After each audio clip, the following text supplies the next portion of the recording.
Yo, yo, check mic 2 1 2.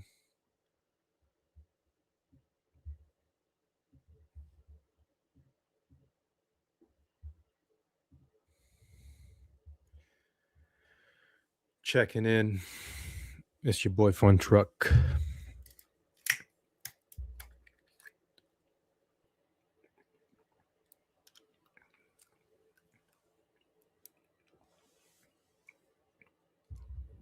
It's your boy FunTruck.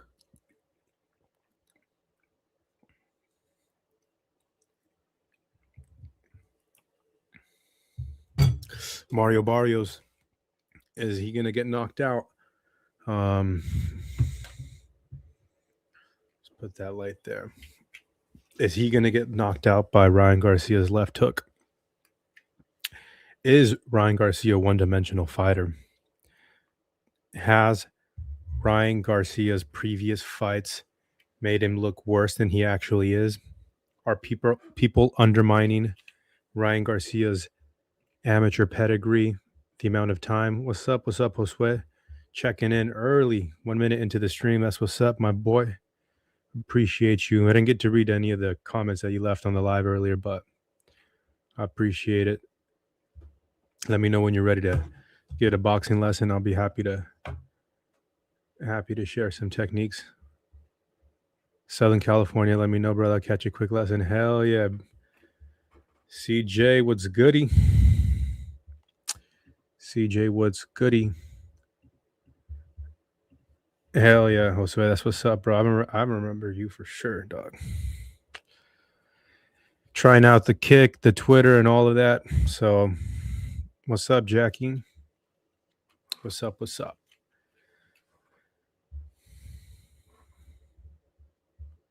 Boom, boom. Yeah, so I think a lot of people are underestimating Ryan Garcia leading up to the Mario Barrios fight. I think he has a lot to prove, and actually feel something. Actually, think that Ryan Garcia feels sorry that a lot of people are making fun of him for not being a champion at this age. Devin Haney, he sees Devin Haney kind of taking off, becoming this different sort of boxer after putting Brian Norman Jr. down. And I think that Ryan wants his credit. He didn't get to do it against Tank. He didn't. He did beat Devin Haney. And in that decision, when the judges were reading off the scorecards, you could see Ryan Garcia shake his head like, "Are you guys going to deny me this win? Like, there's no way I dropped this man 3 fucking times, even though I got a point taken away. They're still going to take this away from me." And he was on the ropes. He knew that when you knock someone down 3 times in a fight, it's a wrap. But Ryan Garcia was shaking his head, and they announced his name, and you can see that relief on his face. But they took that away from him slowly after, or he did it upon himself. Right, if he was taking Osterine to cut the weight, if it was contaminated supplements, whatever it may be, he brought it upon himself, even though there were trace amounts. And they took that validation away from him. You know, we all seek validation in different ways. And in boxing, it is most special than any other sport. And I will argue this until I die. Like, fighting is so much different because the peaks and valleys they're so far apart. And that's why Tank will never take a 50-50 fight. He's so afraid of losing and being on the meme end of boxing. And that's what, like, the sport sometimes comes to. You get knocked out when you face fierce competition. And so when we go in the ring, you're letting your nuts hang out in front of the entire world.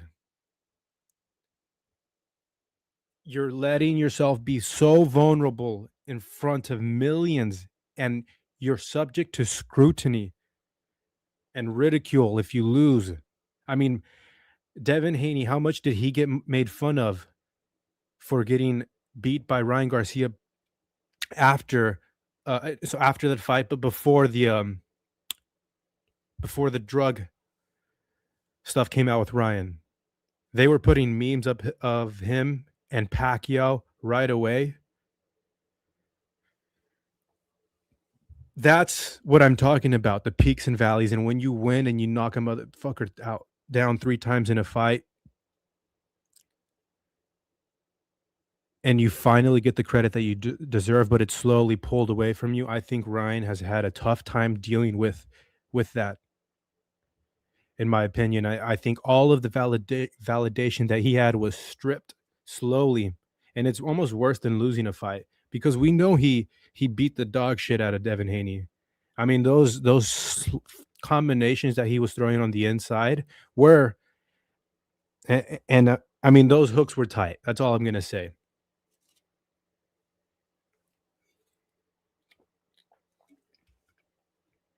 Those hooks were tight from Ryan Garcia. The combination punches that he was landing on Devin Haney surprised us all. And that's taken from him. And we don't look at the technique. We don't look at the knockdowns anymore. We just quickly go to the he's a cheat. And that's what happens. And so that's what I mean. Ryan Garcia has a lot to prove. He feels probably what I'm saying, that all that validation that we seek as athletes, because a true competitor wants to face a good competitor. You don't want to walk over fishes all the time like Tank does and call yourself the greatest of all time. You know, Devin Haney, give him his respect. He has been clamoring on for the last couple of years that he wants to face the absolute best competition because he's a true competitor. And it sounds so repetitive coming out of his mouth, but I'll tell you what, he fucking means it. And I mean it too. When I win, if I beat a fish, I'm not going to feel good about myself. If I knock someone out on the street, I'm not going to feel good about myself because I'm a trained fighter, and that's what's supposed to happen. You're supposed to beat the fishes and the guppies of this world. But what happens when you come into a 50-50 fight? When you put yourself in that position when you don't know if you're the favorite? Well, then you find out what kind of man you are. And Devin Haney got knocked down. And I've learned to give so much respect to this man after fighting the ridicule, both in the boxing media and in his personal life. He has came 180 in my book. And now I'm such a big Devin Haney fan because he's going out for the smoke. He wants it. And that's what I want fighters to do. I want fighters to fight the fucking fight. Any fight. And that's what Devin Haney is doing. He's going out and he's earning his validation by beating the best. Right? Brian Norman Jr. coming off the knockout of the year against Sasaki in Japan. What did he do? He put him down in the second round and won a 12-round decision. Validation. That's months of validation that you have as a fighter and your confidence builds.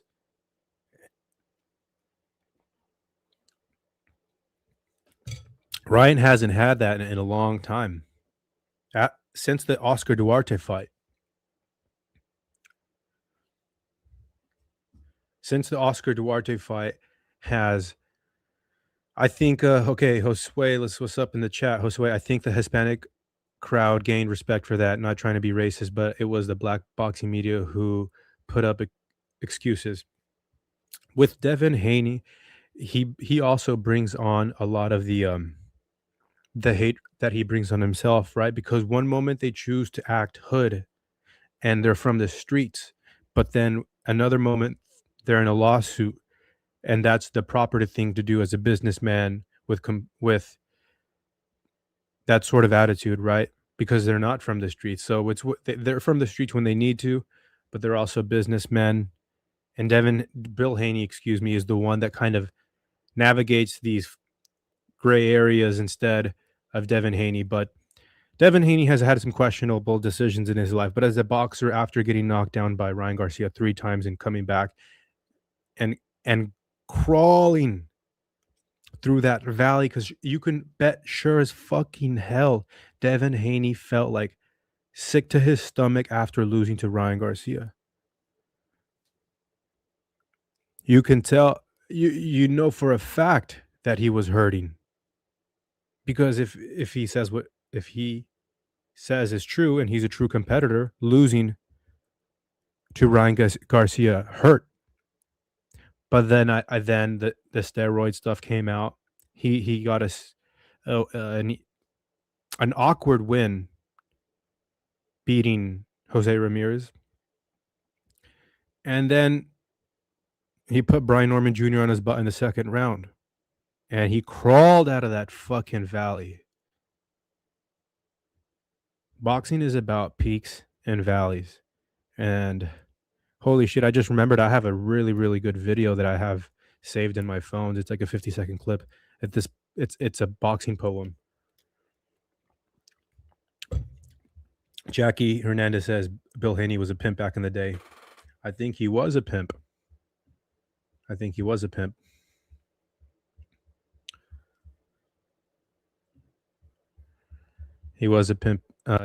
Devin.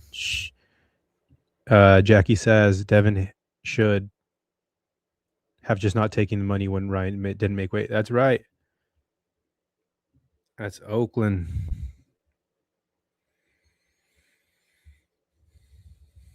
See what the pros have to say. High stakes, Roberts. What's your thought on that matchup? Look, it's a good matchup for Ryan. I think Ryan has the skills, the power, the speed to actually go and become champion. But there's a few things that I see that might not be in his favor. And look, Barrios is dedicated. I know him. He's actually a good friend, a good person. And they chose him because they think Ryan has everything it takes to become champion, to become the world champion, because they're already planning on huge fights with Devin Haney and whatever out there for Ryan. But the fact that Ryan, has gone through 3 top trainers that would have done a great job, Eddie Reynoso, Joe Goosen, and Derek James. Correct. And he's not training with neither of them. He's training with his dad, which I'm not saying the dad is not, the dad brought him through the amateurs, but when he left his dad or went to seek a different trainer, before he came back to that, he went through 3 different trainers. Wow. That means what do you mean? All 3 are not good enough to, they're all 3 here's the Here's the question. Did Ryan Garcia ever allow those trainers to be the boss? That's why he's back with his dad, because he's the boss. That's why. Yeah. Look, Joe Goosen, I know Joe Goosen. My brother used to train with him. He's not going to just let you get away with stuff like that. Derek James shouldn't either. Eddie Reynoso doesn't need. He's made so much money with Canelo that if you want to come to me, it's going to be under my rules. Mm-hmm. And if that didn't work, then Ryan's back. So that's I give that big advantage. Okay, red flag. Is it a red flag to go through 3 different trainers? Eddie Reynoso, Goosen, and Derek James, high-level trainers. Then you go back to your father, who I'm sure is really good, right? When you've been in the game for that long as a fighter, taking your son to that many amateur bouts, tournaments, being involved in the gym, you're helping other kids, you're coaching, you can pick up shit from other coaches, but doesn't necessarily make you the best trainer, but I'm going to just think about that right there. I think the relationship that Ryan has with his father is sometimes not as what you expect a fighter and trainer to have. Obviously, they're separating. They're separated, right? Because I'm not thinking as my dad and a trainer at the same time. What I'm trying to say is that Ryan seems to have been a spoiled little kid and probably can get away with manipulating his dad a bit. That's what I'm trying to say. And fucking, yeah.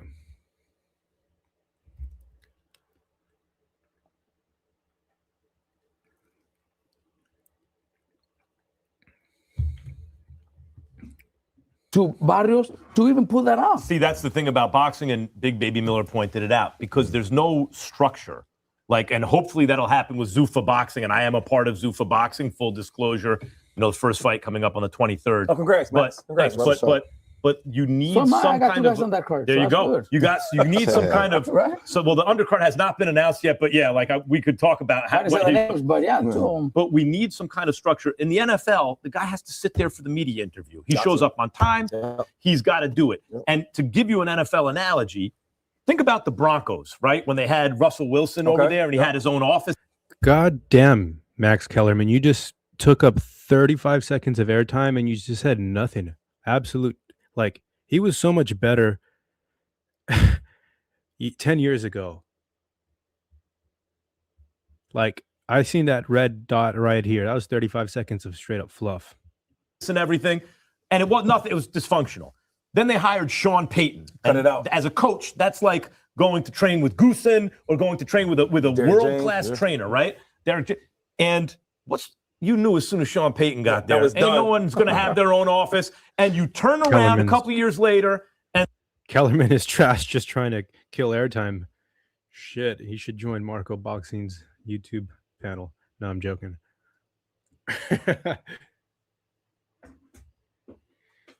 Okay, there was a good point from Robert Garcia. Going through 3 different trainers with Ryan Garcia, huh? It could also be an advantage, learning different styles. In less than 6 months, I learned to practice a different style. I wouldn't necessarily say I adapted the style completely, but I learned to throw more hooks and straight punches in I would say 4 to 6 months. Like, or on quote unquote a Mexican style. If Derek James has a special way of training fighters, he's got a really good stable of fighters. I don't see anything too special out of him. I actually can't name one thing that his fighters do. I wouldn't be able to tell you a Derek James fighter just by looking at them boxes, what I'm trying to say. There's very few trainers that you would be able to do that with. Obviously, if you see the peekaboo style back in the 90s and early 2000s, you know where that was coming from. The Cubans have a distinct style. But anyways, you can also look at this in a positive manner. He trained with 3 different trainers, and he got to learn each of their specific styles, right? Because some trainers will hold mitts, like they'll hold mitts underneath their armpits. They have shit that they put on their hip.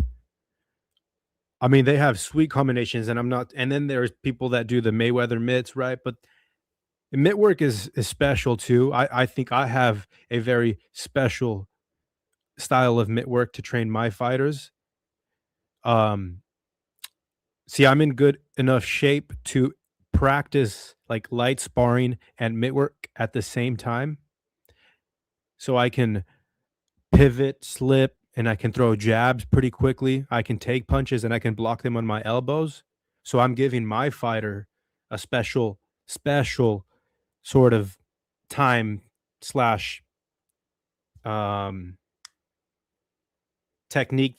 When I'm filing that blade and I'm telling them to jab here and to pick their hand up right after, right? Boom, the jab comes here, and then you throw your jab hand right after.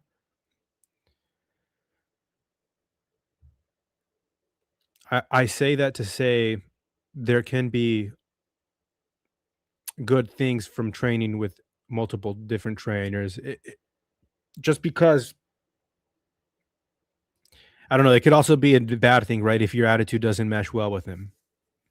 So you take the good with the good, and the bad comes with the bad.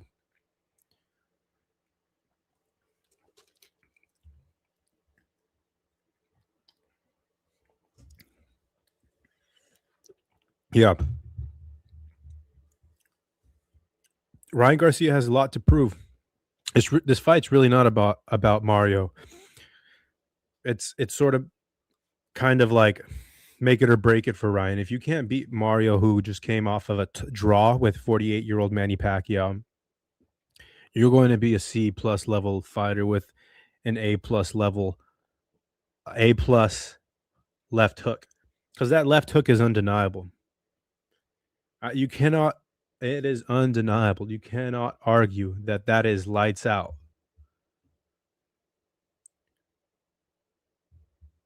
That is lights out, and I'm gonna try to find that here. I'm gonna try to find some Ryan Garcia left hook.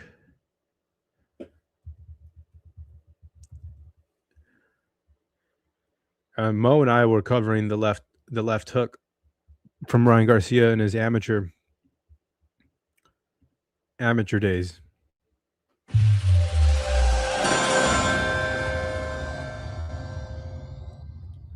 Ryan Garcia's left hook is becoming the stuff of boxing lore. A punch so fast and devastating that opponents don't know it's coming and often can't stop it.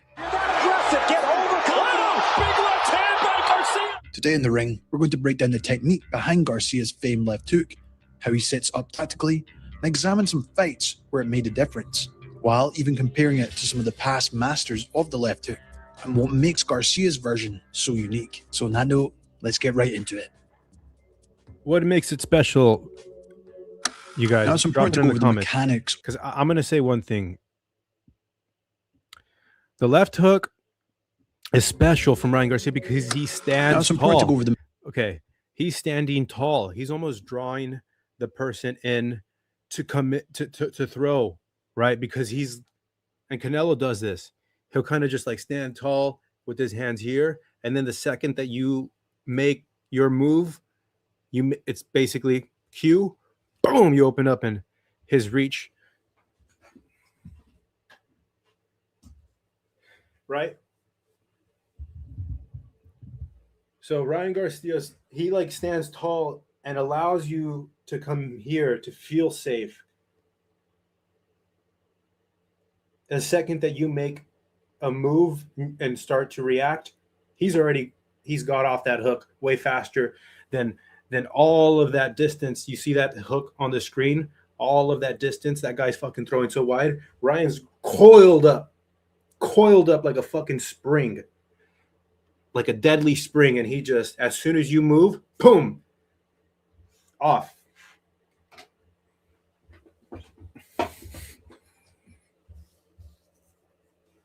He stands tall. He allows you to come in. Mechanics of Garcia's left hook, and a lot of where his power comes from is actually his stance and footwork. Garcia is after an orthodox fighter who stands in an upright, relatively balanced let's go. This guy's just breaking down what I said. This is great. Stance, but he does tend to be quite flat-footed at times as he looks to sit down on his shots. However, doing so allows him to transfer the power from his legs and hips into the punches. For his left hook specifically, he tends to keep his weight slightly over his back foot at first before looking to shift his weight forward. That is freakishly fast. You have to understand that the distance between point A and point B, the quickest way to get there is a straight line, right? When Ryan Garcia is going from point A to point B, but he's going the long way around, and Devin Haney has a fucking fast jab, right? But they're landing almost at the same time, because Devin Haney does land here. However, doing so allows him to transfer the power from his legs and hips. Just notice into the when punches. For his left hook specifically, he tends to keep his weight slightly over his back foot at first before looking to shift his weight forward explosively when launching. That is freakishly fucking fast. It's Austrian Mo brains, but at the same time, we went down this rabbit hole and we watched Ryan Garcia's amateur shit, and he was throwing that wicked left hook from the amateurs, man. And that's fucking, I'm going to say that again. That's freakishly fast. To beat Devin Haney's jab with your hook. Let's watch that one more time. So allows him to transfer the power from his legs and hips into the punches. For his left hook specifically, he tends to keep his weight slightly over his back foot at first, before looking to shift his weight forward explosively when launching the hook. There is a slight pivot on the lead foot, but it is his hips and shoulders twisting in unison. And his eyes are on the target, but look at how tall his chin is. His chin is way up there. Those two things that I notice. And this guy is no slouch, Mo. Fonseca, was that the name? Or the ghost left hook? Look how Ryan Garcia's chin is way up there. You know, what comes to mind when you see a picture like this? Now, I'm just gonna rant a little bit. I think that this fighter in front of Ryan Garcia spent, I'd say, 3 months training for this bout with high-level sparring, and it ends in a flash. And I know that his camp was really upset after the fact. But I can't help to think how much this guy put in to his camp just to get knocked out by a left hook. This is boxing. That's what happens. Just what is coming to my mind. Creating the torque for the power.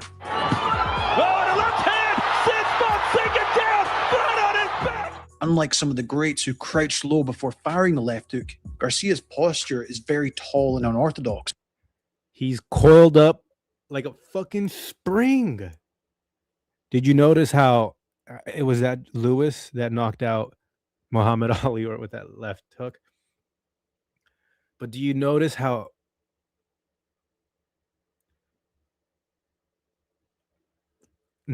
he's not necessarily dipping into hit or like right, he's like lowering his stance to get the torque from the hips. It's just like here, and it's all this muscle. And it's still strong. It's not an arm punch. But it does help with his reach and the quick release through his footwork to generate the power. However, it can leave him open when he overextends at times. However, generally I think his footwork when throwing the hook is solid, especially as he steps in to find the range, sometimes even leaping slightly with his footwork to help him close the gap. And it is reminiscent to other fighters that use that so-called gazelle hook, such as Mike Tyson and other past greats. However, Garcia isn't as airborne, but he does drive off that lead leg in a similar spirit. Luke Campbell, what the fuck is up? Gold medalist, my ass, bro. Take a seat. Take a fucking seat, Luke Campbell and Mickey. Little Mick. That's what you get, son. Luke Campbell's also coming into that shot. That's a devastating left hook to the body. He thought he was going to go upstairs with it. It happens like that. It's like that scorpion. No, bad reference. But it just does. It does come out so fucking fast. The most remarkable aspect of Garcia's hook is his lightning fast speed. It's often described as a blink and you miss it quick. In fact, during his fight with Fortuna, there was almost a delayed reaction for the knockdown once he landed. You know, when you talk about guys comfortable fighting southpaws, no, he got him again! But because of the incredible hand speed, it means the hook can land before the opponent can properly. All right. If this Ryan Garcia shows up against Mario Barrios, not the one where he's fucking showing his ass to Oscar Duarte, that whole fight, he's like it's fucking just spank me on my ass. No. If this Ryan Garcia shows up, with the last 3 clips that we've seen him kind of walk his opponent down, because there's going to be a time where that left hook is going to land, whether you like it or don't. Ryan Garcia is going to find it. I don't know if he's a 12-round fighter. I don't know if Ryan Garcia is a 12-round fighter. And that's why he starts to turn his back and show his ass. I think he's covering, he's allowing a minute of intermission between the round. Like, I'm not, what I'm trying to say is that he's getting the judge to break it apart. He's making this awkward stance.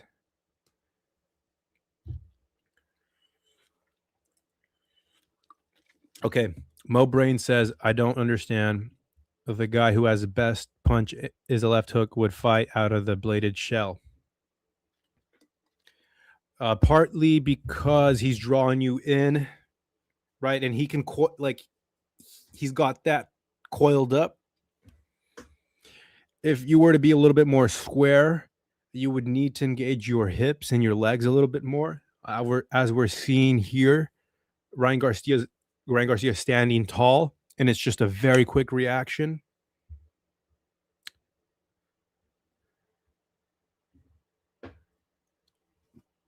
I want Ryan Garcia to win against Mario Barrios. The sport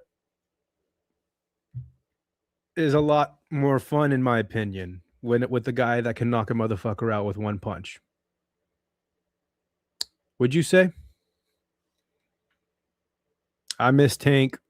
Fuck what he's going through. He deserves every minute of jail time if he's actually found guilty of what he's going through. But I do miss his style. I miss watching someone that can put you out in any second of the fight. When Tank knocked out Leo Santa Cruz on Halloween or Valentine's Day, I can't remember. I think it was on Halloween. I was with my dad, and I just remember looking at him, and I was afraid for Leo Santa Cruz, and his fucking neck snapped back, and his neck bounced off of the canvas right in front of his own corner, right in front of his own dad. And that night, I just went to bed like, holy shit, that could happen. Granted, Leo Santa Cruz threw the same sloppy-ass straight punch like 3 times in a row, and then he was basically baited. I think he was 2 weight classes down or coming up in that weight class, but still, that's what's going to happen. Yeah, he, in his corner, thought he was dead. You remember that, Jackie?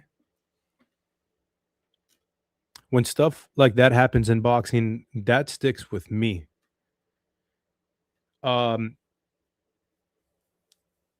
Maybe partly the way I'm feeling because I was paying attention that night.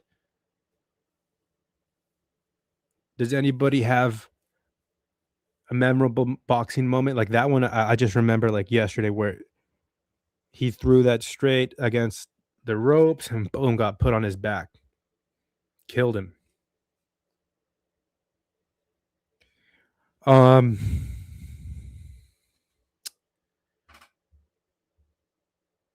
Ryan Garcia, you need to win this match against Mario Barrios for yourself and for boxing to be entertaining.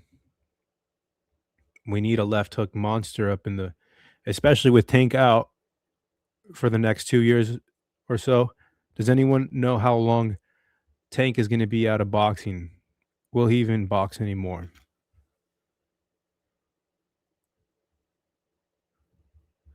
When Mayweather knocked out Victor Ortiz when he was going in for a hug.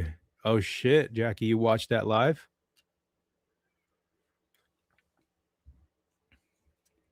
I wasn't watching boxing then. I was into UFC and a little bit younger.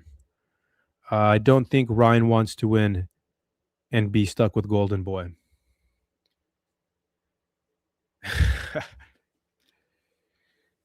Yeah, Mo, I can't take that comment serious.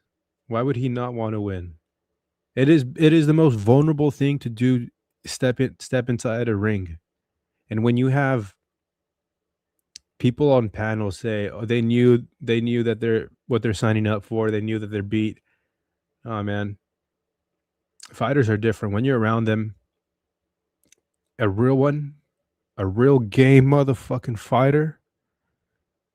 There ain't no. I mean, okay, there is an amount of money that can make you throw a fight, but it's got to be a lot of fucking money. Bulbos, what's up? Saludos, troca.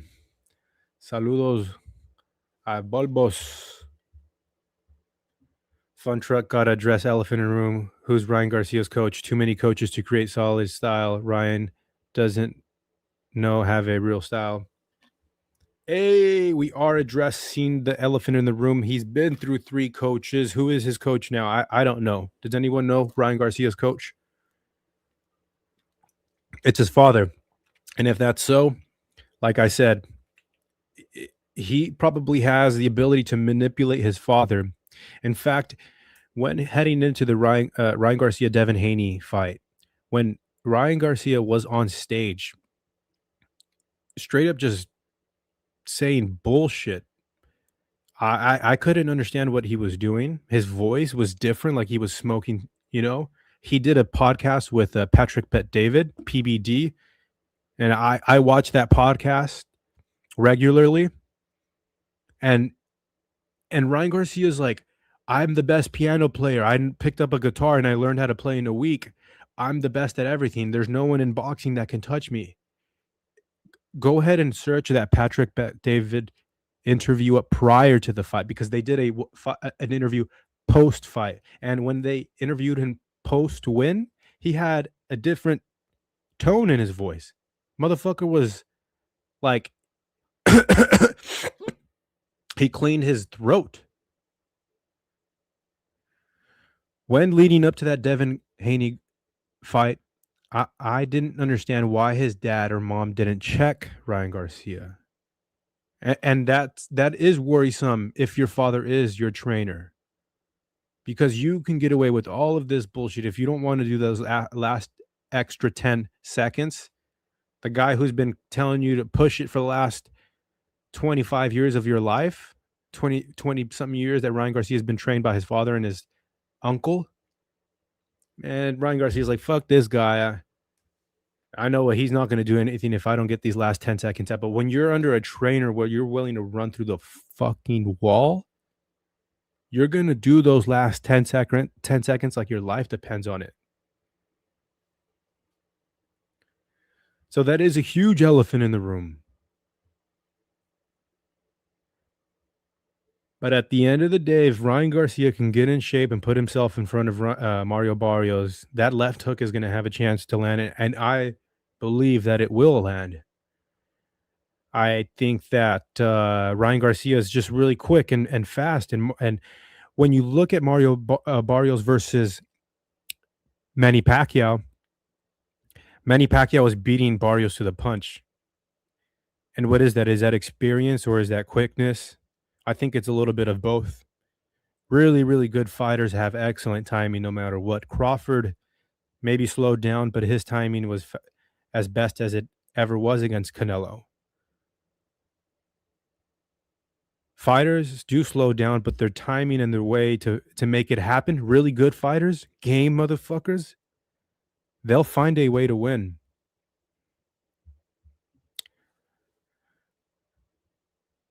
Ryan Garcia is, in my opinion, too fast. And if he is coming with that killer mindset, he's going to finish Mario Barrios.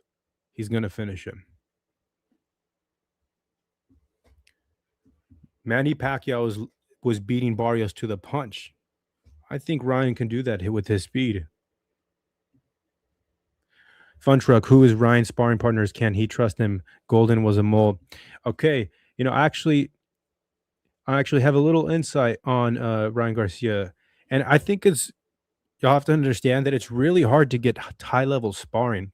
Another reason why I picked Devin Haney to whoop on Brian Norman Jr.'s son was because of the sparring that Bill Haney announced on the Boxing Voice when they were in that car.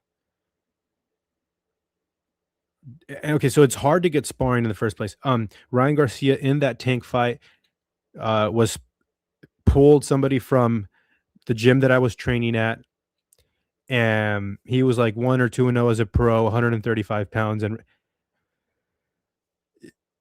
and he went up there and he was making like $2,000 a week for sparring, which is really good money. $8,000 a month for sparring, and you have to do that with 4 different people. So think about that, and that's $8,000 a month that this kid was making. Ryan Garcia pulled him from a gym, and he was able to go. The best fighters and sparring partners, man, they're not as accessible as you may think. Unless you're at the fight capital in Nevada, Los Angeles, and shit, maybe Texas, some rugged gyms down there in Texas. It's hard to get some good sparring consistently. And even more with when you go in to look at the physical attributes of a sparring partner. If you want a tall, good left hook fighter, maybe he'll have that left hook, but he certainly is not as quick as Ryan Garcia. He may be as tall, but that left hook is not coming as fast as you think. So you're sparring this tall motherfucker, and you're sparring, you're like, oh, I know I can get somebody as tall as Ryan Garcia. But Ryan Garcia's hook is so much faster than the guy that you brought in. But you know what? Who's Ryan Garcia's sparring partner? Just look live on Kick. It's fucking Blueface's lady, Christine Rocker. His sparring partners are social media stars. If Ryan Garcia gets washed, it will be to his own detriment. Why are you training mitts inside of a fucking kitchen? Get your ass inside of that Victorville hot ass gym with no AC, where you got to wipe the dust off of your fucking shoes to get in the ring. Get yourself back. What do they say? Do what brought you to the dance, or whatever.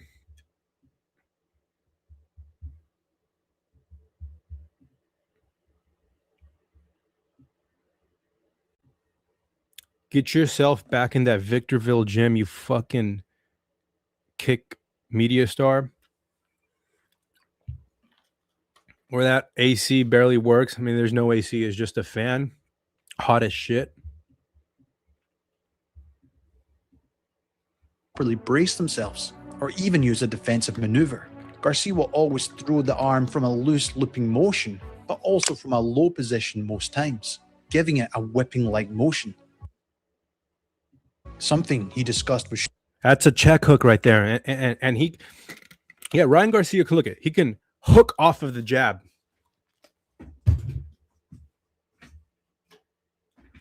So this is the jab, what's coming at you first right here. Jab. How do you defend a jab? You bring your pinkies, what they say in boxing, together. You parry, right? If it's fast, a lot of the time you're coming here. You're coming here with your right hand. That's how you parry a jab. Jab. Ryan Garcia goes here. Jab, and then he can hook. So as you go to parry, or as you bring your pinkies together, because sometimes you'll jab to the body, you go here, pinkies together. That left hook is getting you. That's how he got Devin Haney. Do you think that they're lining Barrios up? You let me know, Blind Faith. I think this might be one of the easiest title wins in recent time. And I'll just stop there. I think Ryan is just a little bit too fast. Sugar Ray Leonard. I know how to whip it. Whip it. I told You you. whip it. Yeah. I said, yeah, it's like, You gotta whip it. yeah. And then bring a little bit weight on it, but Well, see, when they say hook, they throw hook. I don't like it. It's not a hook. So it's like almost like a slap. Yeah, it's a slap. But it's like, But if you end up turning it over, they're out. you got to back it up. Success. Southpaw said they retrain the brain. That's beyond my lightning. And they get in the ring. Timing-wise, he's also adept at firing the hook in between an opponent's punch, or as a counter. The instant he notices a defensive lapse, he'll go for it. For example, he'll watch for a slight drop of the opponent's guard, or even when they cover up for another punch, and he'll immediately look... McDoonan, Dalton Smith said that it is easy for Barrios and he would cook Connor Bentu. Are you saying that that it's easy for and he would cook Connor? Dalton Smith would cook both Dalton Smith? Clarissa says you should take just in case Mick shows up at your gym. If Ryan has energy in the late rounds, Barrios is in trouble. Okay, so Mick, are you saying that Barrios is gonna walk over Ryan Garcia?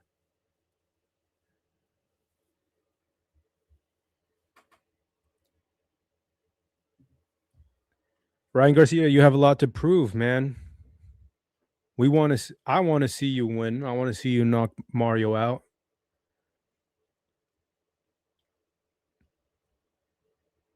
I want to see that rematch with Devin Haney and Ryan Garcia. I think actually Devin Haney beats him this time around. Devin Haney stepped up the competition. He's in that gym. He's in the trenches. That's the difference. Right? It can still be close. But the difference is when you're consistently getting better, when you're consistently in training camp sparring the best fighters in the world, that makes you better. And when you're consistently in the kitchen making content, you're going to get cooked, boy. You don't play boxing. You can't play boxing. It's sacrilegious, man. That's why people have the issue with you, Ryan Garcia. Because from the jump you were on Instagram making these reels or whatever app it was, you were popping off. And you had endorsements before your 10th professional fight were Box Raw, and you had these big sponsorships paying you lots of money. You were fighting more actively at the start of your career, Ryan Garcia. You were doing what a professional boxer does: fight, train, sleep, boxing. You loved it. In the interviews, you loved boxing. Something happened where you got too big in your head, man. And you think that you're just good enough to beat anybody with 8 weeks, 6 weeks training camp, drinking and smoking. You're good enough to compete it, to make it a competitive fight, but you're not good enough to be a world champion. World champions are in the mud, man. They're getting out the mud, like in the gym, in the trenches, bro. They're not in a kitchen shooting media content, Ryan Garcia.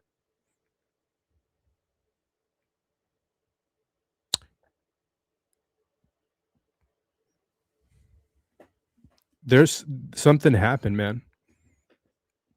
You started making all this money and you start training in a fucking kitchen, bro. You can't even get yourself a good gym. Like, you're a fighter through and through, and I still think you're gonna pull this one out, because I think Mario's time's up. Manny Pacquiao is beating Mario Barrios to the punch. I think that you'll get to him much easier. You should get to him much easier, man. You're the younger fighter. You're the faster, more explosive fighter.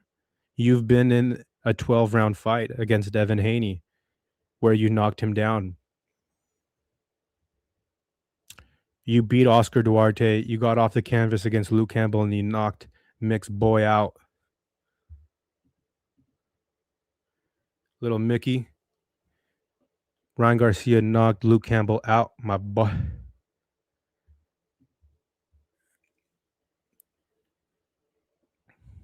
Yeah, man, Ryan Garcia training out of a kitchen is diabolical, and it's been happening for the last year, 2 years.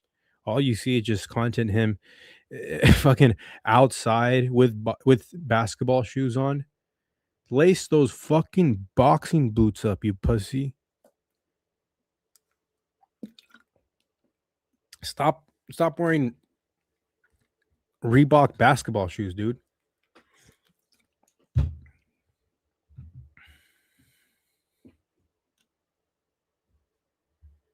All right, going to watch a little bit more of Ryan Garcia's signature left hook. Look to loop it around the guard or to the body. They're quite reminiscent of his promoter, Oscar de la Hoya, who would also time the slightest drop of an opponent's guard and use that opening to land the left hook.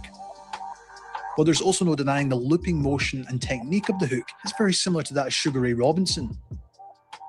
Garcia's left hook has a somewhat unique trajectory. He can throw it short and tight in the pocket or loop it a bit wider when at distance. But Garcia often lands it at a 45-degree angle over the opponent's lead hand or under their elbow if targeting the body, exploiting the opening with split-second precision. But because of his height at 5'10", he's typically fought shorter fighters in the divisions he's fought in, and he'll sometimes even arc the hook downwards towards these shorter competitors, aiming to increase its effectiveness. While there's no denying that Garcia has tremendous athleticism and snap, as he turns his hips and whips his upper body into the hook at the last moment, creating the knockout power. But it's something he's admitted not forcing. He tries to make it natural as he throws it. I kept throwing the same punch, and when it felt good, then I was like, okay. This is the Ryan Garcia I like to see. That young kid where he had all the fight and drive in the world. When he was climbing through the ranks. When he was putting up Instagram posts every 2 months. Fight announcement, fight announcement, fight announcement. I want to be the best in the world. This is the Ryan Garcia. Not as good as a young Tio, right? Because Tio was actually doing it against Vasily Lomachenko and top competition. Ryan Garcia went through a span in a year where he was fighting every 3 months. And he was putting motherfuckers out. His boxing boots were laced up. He wasn't in the kitchen. Ryan's never won a belt. Ryan's never won a belt, but what does that even mean? No. Ryan's never won a belt. But he did beat up Devin Haney.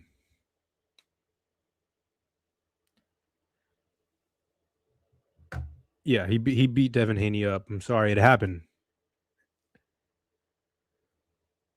Will you discredit the entire Devin Haney ass whooping? I'll discredit it 85%.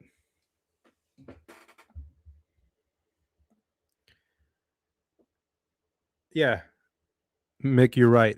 Fighting 3 times every 3 months was 7-8 years ago. This is probably when that was taken.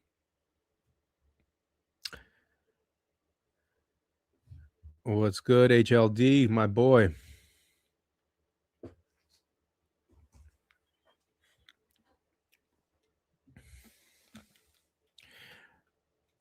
I want that fierce, competitive Ryan Garcia to come out against Mario Barrios. We want to see that left hook walk you down. I'm going to walk you down until I knock you out. Barrios Ugas win, no good. Or just Spence. That count.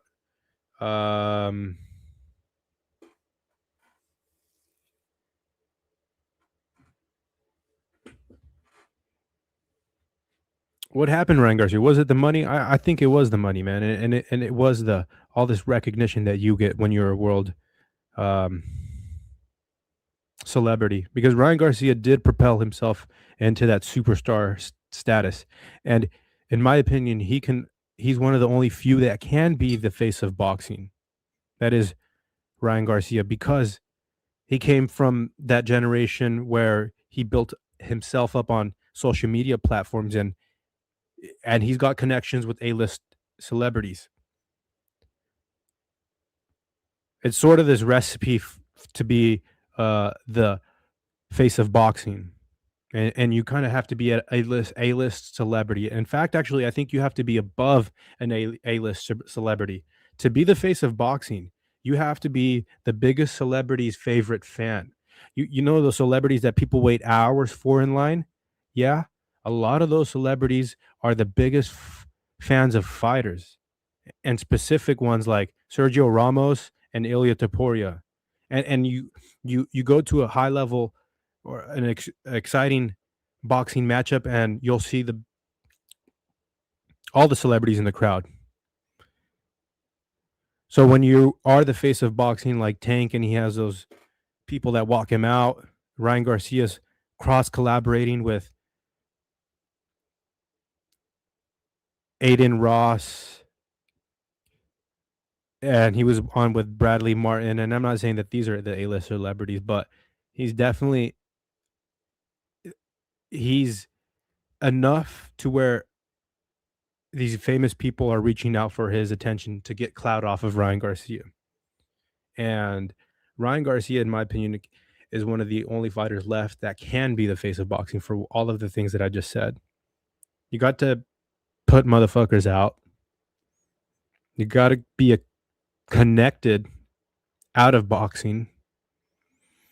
And you got to have a big following behind you. And the social media, being Mexican American but not speaking Spanish, I thought that's actually a good point. You don't need to necessarily speak Spanish, but he has adopted, and there are a lot of Mexicans that like watching him fight. Mexican Americans, people in general just like watching him fight. People in general like when motherfuckers knock other people out. What they also don't like is that you got those millions of dollars worth of sponsorships. Your attitude changed. Your voice changed during up to the Devin Haney fight. That drive that we seen as a kid sort of left when that money came in. And does that take away from you being a fighter? Some are going to argue, yes, that the money changed you. That the second that you started to get notoriety, you pulled back on the reins. You let off the gas. It wasn't pedal to the metal anymore, Ryan Garcia. This Ryan Garcia that's in front of Sugar Ray Leonard and in front of this fuckface here, that's the Ryan Garcia that was up and coming and wanting the smoke. You got something to prove. Ryan Garcia's got a lot to prove. And I'm picking him to win this fight against Mario Barrios. Because I'm getting excited for this motherfucker, you know? At the beginning of the stream, I went on to say that Ryan Garcia has had a lot of his validation stripped from him after that Devin Haney loss. And even more so, losing to Rolly, one of the worst world champions of all time. You have so you beat Devin Haney. You get this validation for about, 5 days before they announced the finding in the Austrian in his drug sample. So all of that's slowly taken away from you, and then you get sued up the ass for millions of more dollars, even though you missed weight. So you let off $500,000. And thank God Devin Haney took that fight. If you have any hope or any sort of confidence, you can thank Devin Haney's team for being foolish enough to take that fight in the first place after you coming in 3 pounds over. Oh, we're gonna walk over Ryan Garcia. He couldn't make the weight. He even bet on being like I can't remember what was the amount for every pound that he was overweight. They were foolish enough to think that Ryan Garcia wasn't being serious about it, and it bit Devin Haney on the ass for a short amount of time. Ryan Garcia wins the fight. Again, before the judges announced the scorecards, he was shaking his head like, oh, are they gonna give me my win? They announced his name and you can sense a sigh of relief, validation through and through. That's what we seek as fighters. You want to fight good competition and know that you can call yourself that motherfucker, and then you beat Devin Haney. You put him on his ass 3 times in that fight. But all of that slowly got pulled from him. Slowly. And millions of dollars out the window. And all of that validation that you were seeking and got from the boxing community, you were put on the pedestal on 420 in 2024. That's when that fight took place. I was in Walnut Creek, California with my buddy Tyson. And I was jumping through the fucking roof when Ryan Garcia won. That's that second round when he put him down. And actually in that first round when he got him, I couldn't contain myself.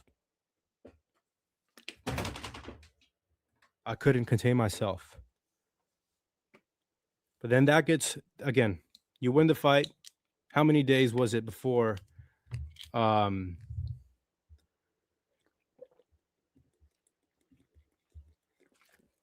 many days was it, Mick, before the drug where they found Austrian in his drug sample? I know it was like within a week or at least 2 weeks' time. The Haney fight still happened, but the weight in Austrian invalidated, but we all saw it. Yes. And people calling Devin Haney bullshit for that bow and arrow jab combination. Y'all don't know fucking boxing. Like, seriously. If you're going to critique that bow and arrow, then you have to go and critique every fucking mistake that every good fighter has done and has had a bad reputation of doing. Canelo's hook is coming from the fucking where his shoelaces are. Bro, there's a meme of Canelo that goes, "Never let them know your next move," and this motherfucker's hands like touching his shoes. So you know, we saw that. We did see the fight. Mick says no idea, but it was pretty quick. And we're talking about the drug sample that came out positive. All right. So I'm gonna get back to my point about this validation being slowly taken away from you, from the boxing media, trainers, and your inner circle. Then you go through a 1-year suspension and you're set to fight Rolly Romero in the main event in a Times Square matchup. That, what the fuck, the fights in Times Square, but I'm having a tough time thinking about it now because I let that shit go. I thought it was such a what is it called, a clusterfuck.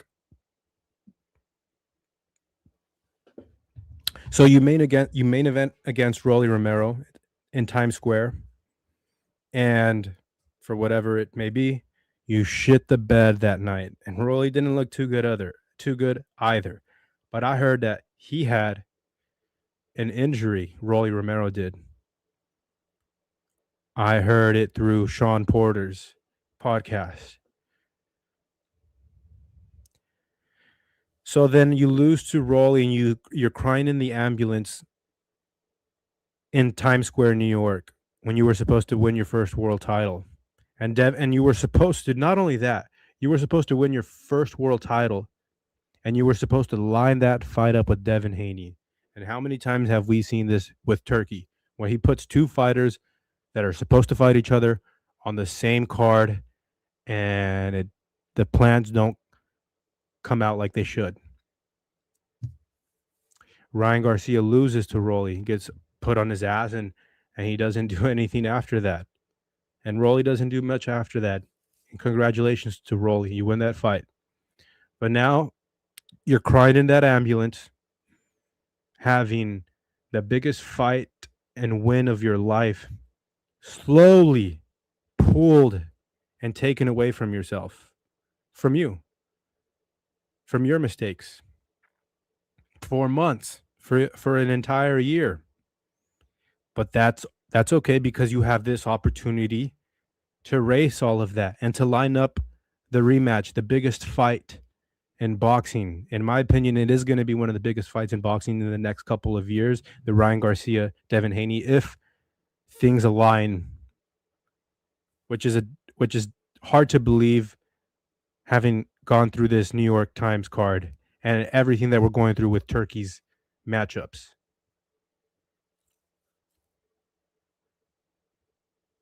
You're in that ambulance crying. The biggest win is stripped away from you, and now you lose to Rolly. What happens now? Can you tell yourself that you just didn't feel good that night? Was I injured? I think I read something in the comments very quickly right now that Ryan Garcia was injured. He did have hand surgery, now that I think about it, right? But brother, can you pull that fire that you had inside of you when you were just that kid from Victorville with no money, man, trying to make it in the pros? from the trenches. Where's that fire? HLD, jump on the panel, bro.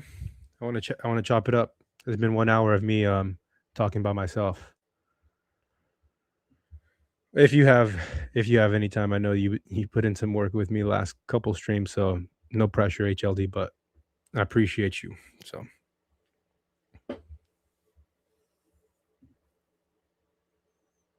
Blind Faith says Ryan was injured. FunTruck. Another 10 months gap for this Barrios fight.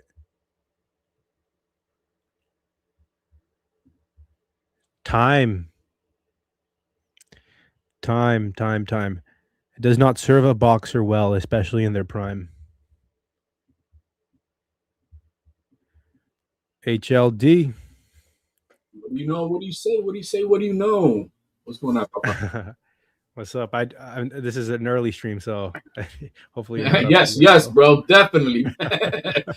Like 3 hours earlier, bro. I appreciate it. So, are you going to be watching the fight with Shakur and T? Are you still going to the fight? Absolutely. All Absolutely. Right. I'm gonna try to find some people to do the watch along with me. And right now, the only thing I'm just trying to figure out if all the press conference and all that stuff is going to be open to the public. I'm being honest. I'm a little bit suspicious about what's going on with this fight because there's zero promotion. There's zero promotion, and I'm like, man, maybe they're like, this is me just thinking like on the devil's advocate side of it, like, yo, man, is this fight gonna get canceled? Maybe, you know what I mean? Because somebody's gonna pull out, and maybe that's why they're not trying to put money into it, or you know what I mean? Because it makes no sense for there not to be no advertisement from Turkey to put money into this. Yeah, there's gonna be a late replacement. I mean, who knows? With the main event. Hey, that's the only fight that could cancel this card. Yeah. So I'm not. I got a bad taste in my mouth with what they're doing. I'm like, what's going on? Why don't we have this advertised? This is Turkey. Yeah, it's one of the biggest issues that I have with Turkey, not allowing people into the press conference of the announcement, and not having an undercard, and then having an undercard and not making like the announcement as it's weird. They did it backwards, right? They did the press conference and then 2 weeks later they announced the undercard. Yeah, like and what they didn't do is they didn't open it to the public. No. So CT went to go buy his tickets when they were first on sale. When you had a press conference in Madison Square Garden or in an arena in New York, I know that, but you didn't open it up to the public, and the fucking press conference was boring as shit. And Turkey had a call over the phone, and they put him on speaker, and he was like, "Why is nobody excited for this fight? I put lots of money into this fight. No excitement. Eddie Hearn, do your job." Bro, there's no excitement because you're not doing it right. You just can't think that I'm going to snap my fingers and shit's going to happen across the world. They're doing a bad job. And that's why I'm like, what the hell's going on? Like, this is not normal, I think, from them. Not even from them, because bro, this is a big fucking fight. It's the biggest fucking fight, man. It's Shakur versus Tio. That's what we're talking about, Bobos. It's the biggest fucking fight, man. And this fight is going to set a lot of precedents. I think that the Boots and Virgil Ortiz fight gets made after this fight with Tio and Shakur. That's my opinion, because I think they're going to see that their managers are going to see when there's a fight of this magnitude and two fighters in their prime, undefeated.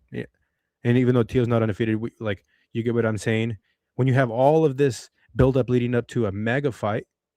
The last time we had two undefeated fighters of this caliber fighting in their prime, under 30 years old, was De La Hoya versus Trinidad. That's the last time we saw two sub-30 prime fighters of this event. De La Hoya and Trinidad, and that was a great fucking fight. And great promotion, great fucking fight. Yeah? Bro, it was crazy, bro. It shut down Puerto Rico. It shut down New York. It was a shutdown. Bro, it was that Plain and simple, man. It shut everything down. Yeah, you were probably a kid back then. If that, Yeah, I don't think you. I don't remember it at all. I only remember Oscar as a promoter. Actually, can't remember any of his fights. Oh, so that you probably weren't even born, man. That wasn't. But you know what I hear? You know what I hear time and time again, like at every boxing gym, man. Like, and this is consistent at every boxing gym I've been to. Oscar is a lot of motherfuckers' favorite fighter, dude. And a lot of brothers, a lot of black guys' favorite fighter. Because he fought everybody. You know what I mean? Win, lose, or draw, he fought everybody. Win, lose, or draw, he fought everybody. That I give him.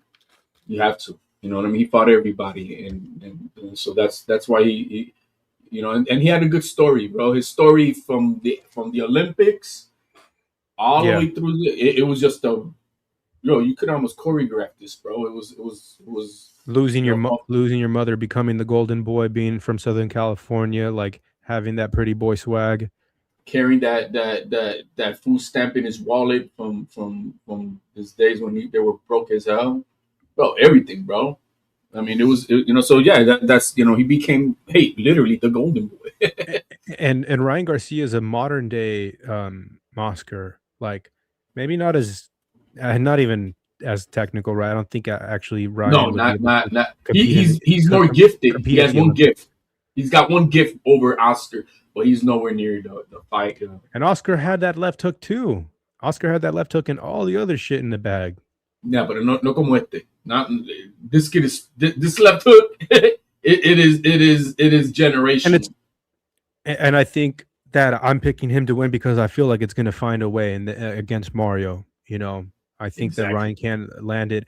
I wouldn't like if he starts doing that shoulder roll, show your asshole to the other fighter. You know, where he looks goofy, but it worked. Hey, it looks goofy, but it worked against Devin Haney. I don't know how you can. I have no idea how you train that. If I were the opponent, I would tell my fighter, if he turns his back, you go strong to the fucking body, like break a rib, because he's giving you a free shot.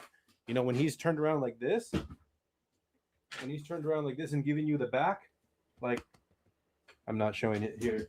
There's all of this piece. When you're turned around, like hit that part. Hey, here's like maybe like an 11-year-old Ryan Garcia put in the private chat. He was doing what you were doing earlier today, and the speed bag, and the speed what you call that one? It's a speed bag, but it's a double end speed bag.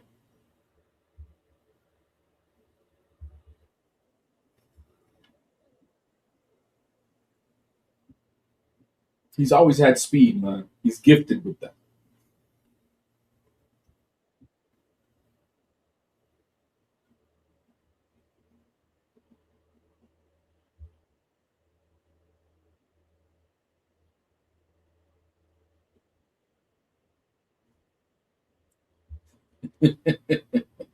He's always been gifted.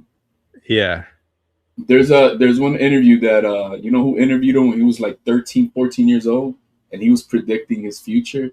That was Who's that? ES News. I don't know if you've seen that video. Ellie? Yeah.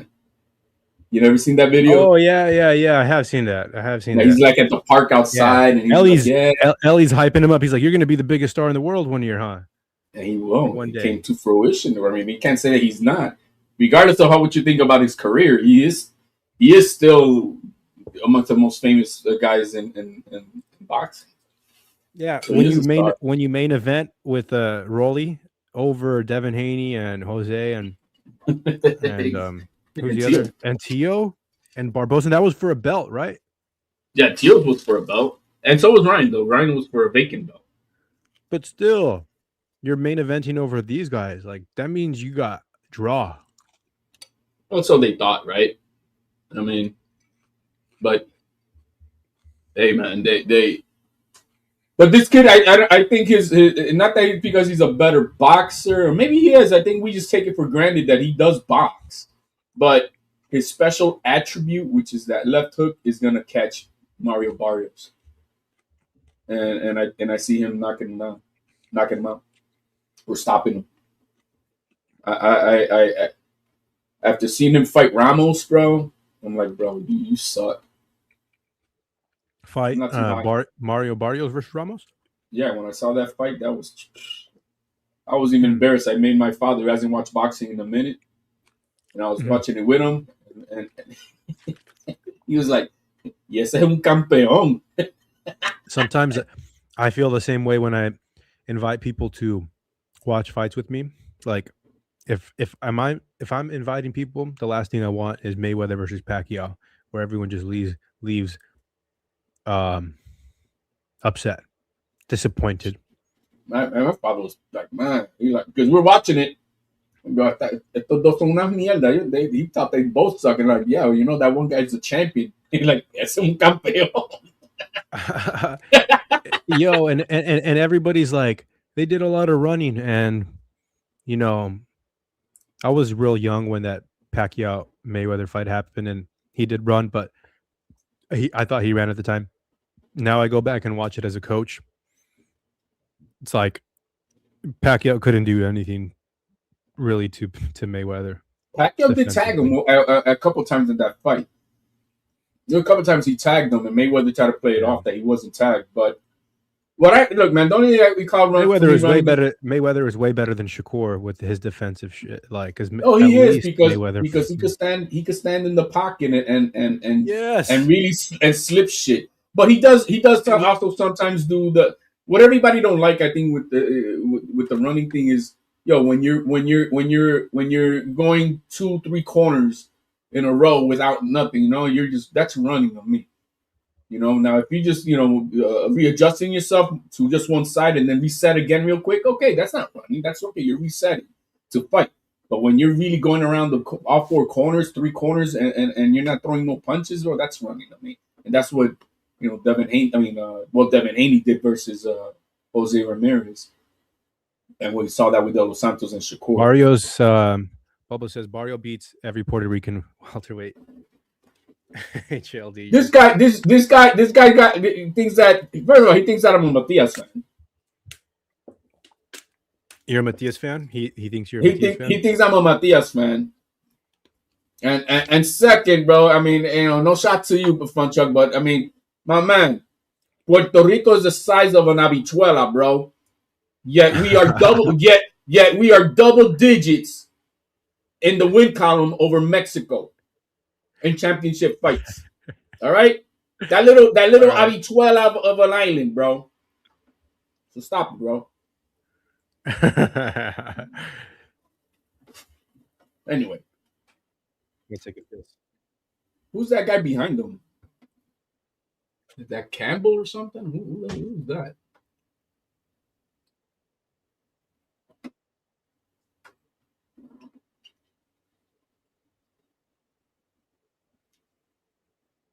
Yeah, that left hook is special, man.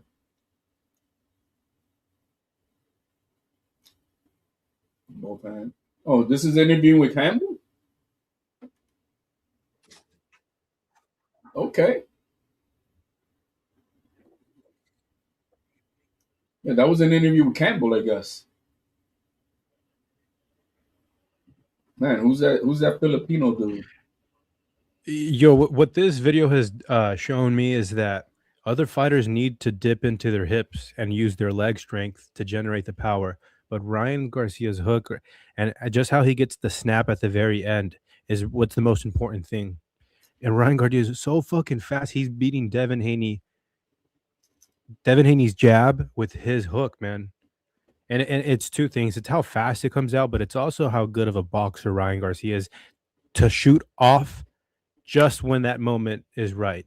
As soon as you start to make a movement or a defensive lap, or you know Ryan or he anticipates a jab, you don't know if there's anything coming behind that jab.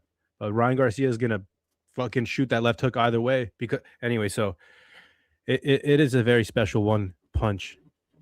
The only reason one of the most special Gervonta Davis was able to get away with it easier than most is because he's a midget.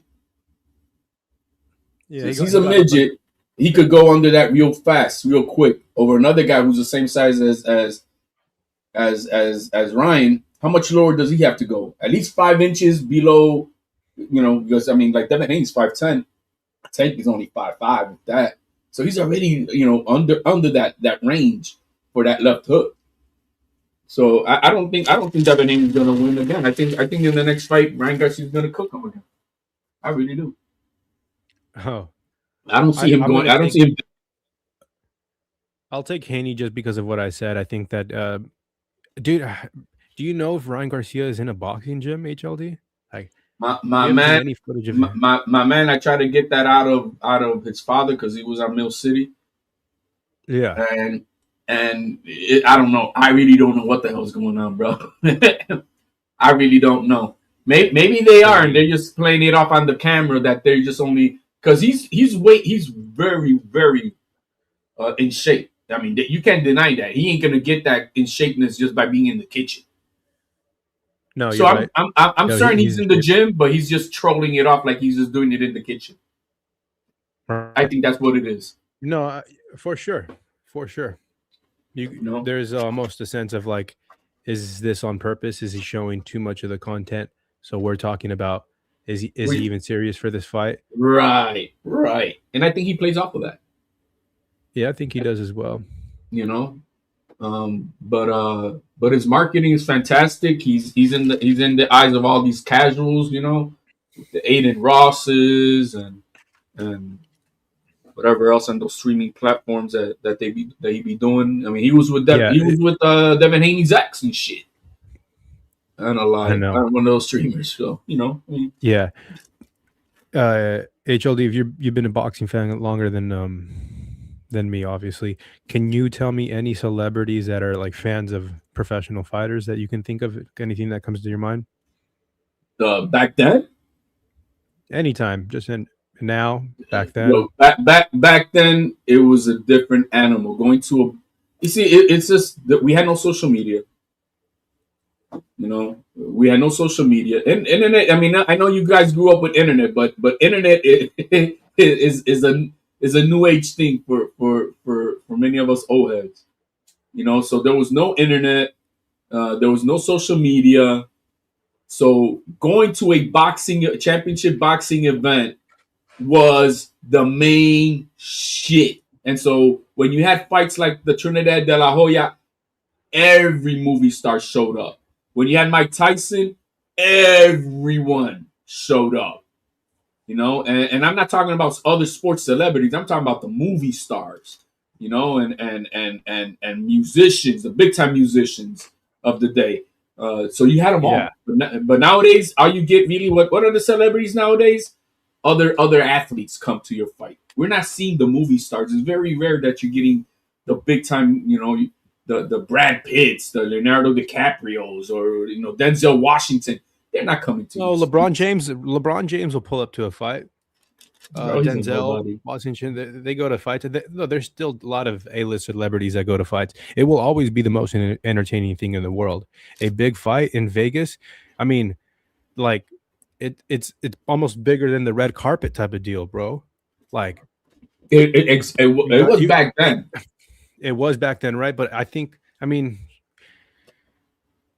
that's because is there a lot of shit going on now? Not like now they have a pillow fighting world championship going on in the next arena. Do you know? And I think like people are like more into the street live streaming nowadays. So we all have our own niche that we're into. So we had a lot more wars, a lot more big fights of just wars. Fights that you say, damn, I remember that. We don't got that nowadays. It's very rare, very rare that you got those type of fights nowadays. And so it does, it dwindles. It dwindles the fanfare. Good fights make for a lot of noise. Like when that Devin Haney and Ryan Garcia fight became bigger after the fight than during the fight. And why? Because then everybody watched it and like, holy shit. And it was big time media for like a month, bro. It was everywhere. You know, Ryan Garcia was at the top, and this shit messed that all up. You know, Yep. but when you have fights like that, fights that can the Shakur and Teal fight live up to the Ryan Garcia Devin Haney fight? It's in their power. They could make it a big fight, and that people could clamor a rematch, but they would have to deliver this type of a fight. Well, no, people weren't even clamoring a rematch. I don't think. No, before the drug testing came out, it's gonna be up to Tio. A lot of it. Mm-mm. You think Shakur has a lot to do with whether it's going to be a big fight? We know what Shakur is going to do. He's unhittable. He's going to be on that back foot. Well, leaning back. I'm putting the onus on both fighters. Yeah, the onus is on both fighters. I know one guy's coming to fight, and he doesn't shy away from a dog fight, and the other guy does. So if he wants to make it an entertaining fight, it's up to one guy. Someone I don't know. Someone was saying that Shakur is going to be the bigger fighter. I'm like, there's no way that he's going to be the bigger fighter. You probably can fill into the weight class, but I think the muscles. If he's the bigger fighter, then he should be able to stand in the center of the ring a little bit more than I think what he's going to do. I think that as soon as he gets hit with some shit, he's going to revert. He's going to try to win with defensive tactics, and that's okay. Like I would love for my fighter to be like Shakur. A hit and don't get hit, because then, or my son, because then he's gonna have a good post career where he's not stuttering like Muhammad Ali. That's one thing, HLD, that like I'm a late boxing fan, bro. I came into the sport like with Canelo versus Trout. I mean, I've been a fan of combat sports. Like I love the UFC since I was 8 years old, maybe. But I do see like a lot of punch drunk boxers, man. There is that stigma as well. I get it, but you know what? You're not in a safe sport, man. It is what it is. It is what it is. I'm not, look, it's a gladiator sport. It's a barbaric sport, and it is what it is. And I'm not gonna. If Shakur walks Tio down, I'll be psyched to see. That will be very impressive, even more impressive than Tio knocking him down, because we're not used to seeing that sort of, But you know what I noticed? I watched today. They released a video today with Shakur, I think it was, The Zone, and bro, this guy's looking yoked, bro. Shakur. Yeah, bro. He looks like he weighs 160 pounds today, and the fight is next week. Literally, it's only 12 days away. Oh my god, I'm so excited. Is he gonna miss weight? Fuck. Is Shakur gonna pull a Ryan Garcia? Since he says, I don't care about the belt at 140. Is he gonna come in overweight to try to get an advantage, and Teal still go through with the fight? Because I know Teal will still go through with the fight. I'm almost certain. Could we have a repeat? Clarissa says it's going to be a close fight, but I think Teal will hurt Shakur at least once in the fight. That will make the difference with Teal by split decision. I'm gonna go down and say that's gonna be a draw. I think that Teal probably scores a knockdown, or at least he's gonna land a big punch. A significant punch. It's going to happen. There's 36 minutes. And Tio finds a way. So I think it's going to happen. Whether he does it and Shakur can make that read and not let it happen again is another question. But I think it may be a draw. The one thing I need Tio to do. Sorry to cut you off, HLD, but I just got to say it. This is what pisses me off with high level boxing is when you have Anthony Joshua throw the hook that goes over Jake Paul's head time and time again, and not being able to make that read is the most simple thing that an amateur with less than 10 fights knows how to do. Ryan Garcia throwing that left hook with Tank, Leo Santa Cruz throwing the straight punches with against Tank. Um, these punches, I don't know. It's like when Shakur gets hit from Tio, I think that he has ability to process it and not get hit with that same punch. He's that good. But he hasn't gotten hit cleanly for me to be honest to tell you he has a chin. But let me ask you this: does Tio have just one punch? Tio's strong with both hands. That's what I'm saying. So it's going to be hard to calculate what punch I'm going to not get repeated to be hit on. When Tio is so dynamic, he'll hit you with several types of punches. I've also said that him trying that switch step and transferring weight, because 80% of your weight should be on your lead leg, and when you're square, your weight is split 50-50. But in boxing, the weight distribution should be 80% on your lead leg. That's why you notice fighters have a bigger lead leg or lead thigh muscle, because a lot of the time, if I can find some footage here of Ryan Garcia's left thigh, you'll see. So I say that to say that when Tio squares up, if Shakur can land clean, straight punches, he might be able to knock Tio down off of some misplaced foot or being off balance. I can see that happening as well, because Tio does like he does square up and he changes his weight, and sometimes a lot of his weight is on one foot. And if anybody lands cleanly, you can get knocked off balance. HLD, bad knees, he can put 80% on it. Clarissa.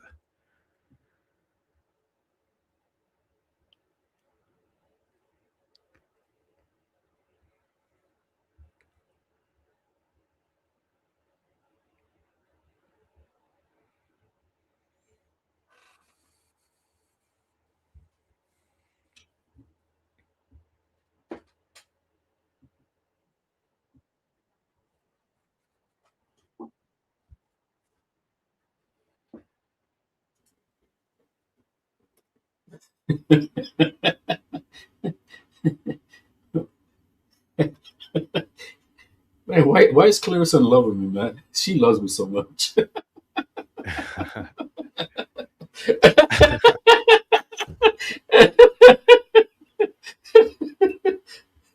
Out of everybody chose me, man. She makes me laugh. This is the Ryan Garcia I want to see in front of Mario Barrios. I don't want to see him against the Oscar Duarte fight.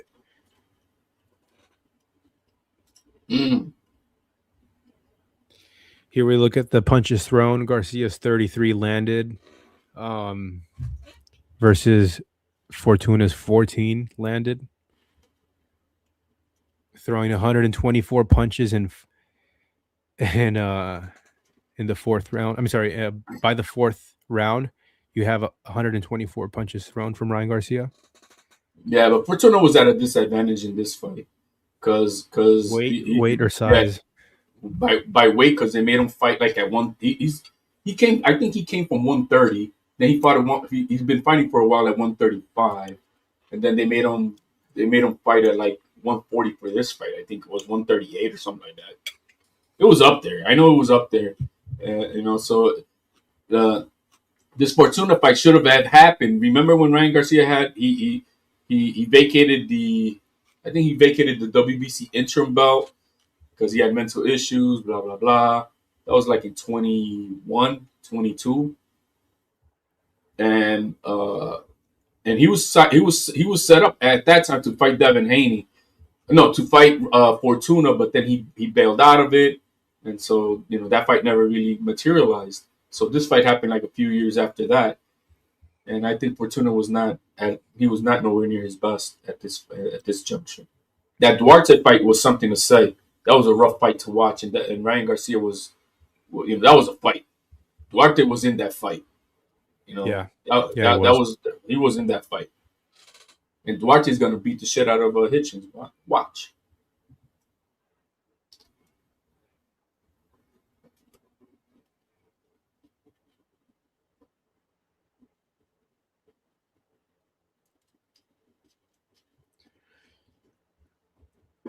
Even getting hit first with that jab. Okay, so Devin Haney's jab landing first takes a little steam off of the hook from Ryan, but it's still enough to hurt him.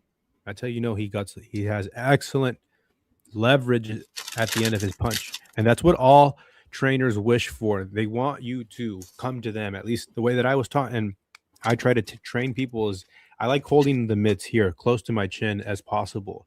I don't like holding my mitts way out in front of me because I want the fighter to extend their punches all the way. So I want them to come to me here, almost underneath my chin. I'm mimicking where my hands are to where someone's head is, and about the same size.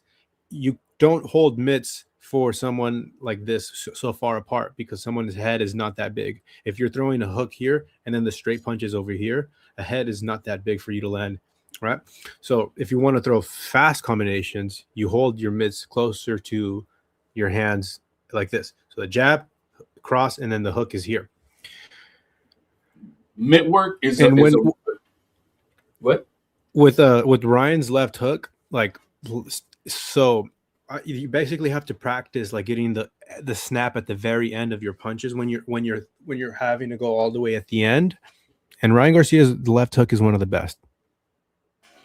No, absolutely. This pad work thing that we see a lot nowadays, that was a lot more limited back in the day. Man. A lot of the work was really on the bag, on the heavy bag, and speed bag. But this is mitt work shit. It old school trainers, I'll tell you, they're not into it. They're not into it to be a staple in the gym. Yeah, you use it to help fine tune maybe a little bit, but the primary thing is the heavy bag. Is the heavy bag. Simple as that. And so we're getting, a lot of these fighters are using. I was actually watching a whole bunch of old videos, with Duran, and bro, it was the heavy bag, bro. That's all they were doing. Yeah.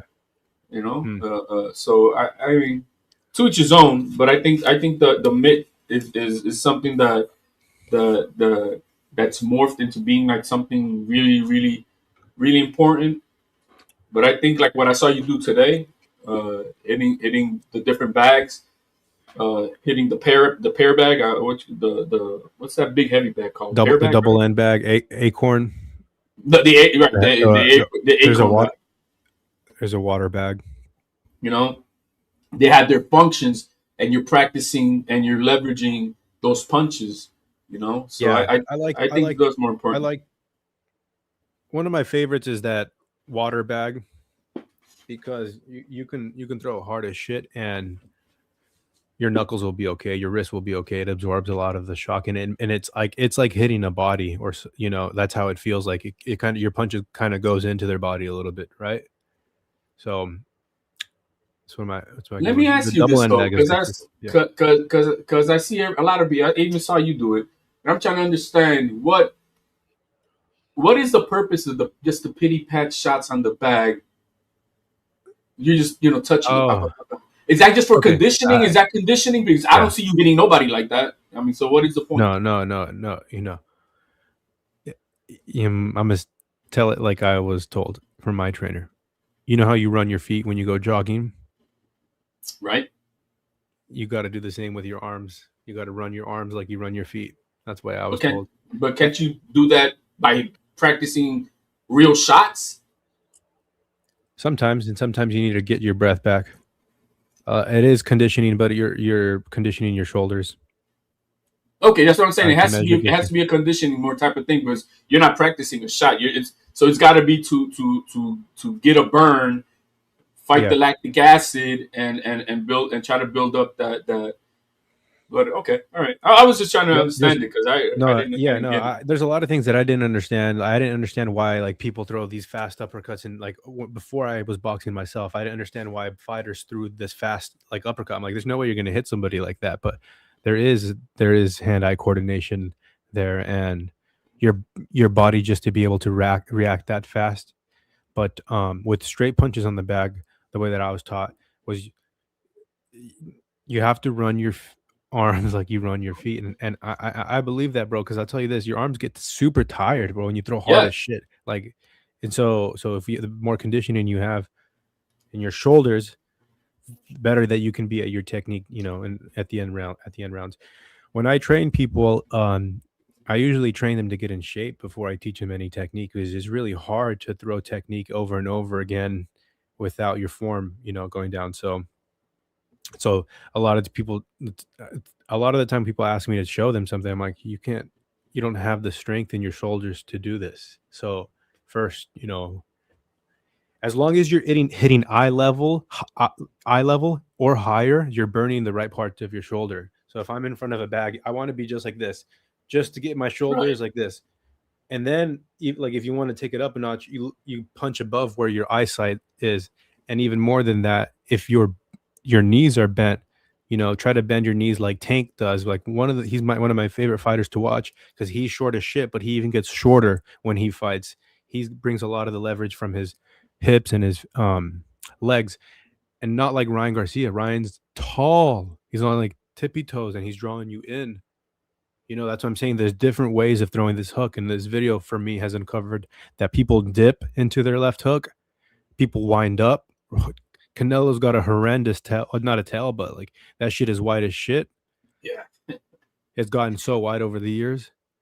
No, because I went on a video hunt, and I'm like, all right, let me look at Duran, let me look at Mike Tyson, and I couldn't find them a video of in their day of just doing the pity patty. Just to the bag like that. Let me tell you, I'm going to say as a coach and fighter that it works for me the way like I like to teach it with my fighter, because again, I can spar with him a little bit. It's like half sparring. It's like spar imitating, but I'm holding the mitts, right? Instead of him punching me, I'm holding the mitts, so he's even more technical. But I can definitely put a lot of pressure on my fighter. I can try to walk them down, and I can be there to be in front of my fighter, like be a live body, so he has to get around my elbow to reach my body, right. And then from there, I can show him a mitt. So I think that to each their own. Mayweather never shadow boxed. I think that he was like opposed to that. There's different trainers and styles. It's the evolution. The evolution of the art. If you've been in boxing since 5, 7, 8 years old, you're good. It doesn't matter what you're doing. Like you have the. I think it was Mayweather who made that pity patty stuff on the heavy bag more famous, because you see Mayweather doing that shit all the time. Just conditioning, like you said, the running the shoulders to the bag. So I'm just curious to understand it, because does it help create? It gives you conditioning, but does it also then create a bad habit? Can it create a bad habit? I get what you're saying. You can create more of a bad habit when you're carrying weights. Like I think, in my opinion, like with 1 pound or 2 pound weights. Like for an example, in the gym, in the wrestling gym, we're gonna practice let's throw the most basic, a single leg, right? We're gonna practice softly so that you get the technique right. So we'll spend a half hour just on that. But guess what? Then when we go live, now we're gonna go a half hour. Now you're gonna put in all your weight and try to go through the guy to try to get the single leg going. And so we warm it up like that, but then we finish it with real live takedowns, so that you can really get that muscle memory of what it feels to impact and get that weight and picking up this dude and all that stuff. Just an example, or an ankle pick or whatever the fuck it is. We'll practice it just to get the technique down, but then we go live to hey, now it's for real. Don't let them take you down. Make sure you can escape from it. Make sure you can pull away from it. Make sure you grab his ankle tight. Make sure you explode and turn around and grab his back. All that stuff. But that's after we practice the technique, right? The drills. So, yeah, you go live after you drill. So, bro, it'd be my favorite time in wrestling. I remember is going live, and we had so many kids in the wrestling room. There's 40 kids in my wrestling room. And we're just bouncing off each other, like some people getting the fucking, how many ankles and feet I've gotten to the face just by laying around, just getting someone thrown, all that shit, getting kneed by someone else. It's the most fun, man. Like, I think I'm so glad that I did that, because actually, like, I know how Yeah, I know how to box and I know how to fight. At the end of the day, wrestling his base will get me on top of someone if it goes to the ground. I was a scrambler, dude. I wasn't so strong, so I always had to find a way. Like I grand beat a lot. I am. Uh, I'd create these scramble situation, and I always remember my coach say, like, "Whose ever hips are higher usually wins the scramble." Very true to that. Very true to that. And my favorite drills were where we got stuck in different positions and we had to get up from. And so, anyways, my point that I'm trying to take from this video is that Ryan left hook is superb. There's very few fighters that can throw it as quick as he does without lunging, rolling, or opening up. That's a special attribute that I'm saying. How can, bro? He looked retarded when he got hit right there, bro. Look at his eyes, bro. He went. And that's what I'm saying. It's not that it's just the left hook. It's the fucking speed that it comes in that you don't see it. Devin Haney did not see that left hook coming, bro. Damn. Like, again, he got hit with that jab. That was a different angle there. But holy shit, Ryan still got that snap at the end. This is Eddie Reynoso.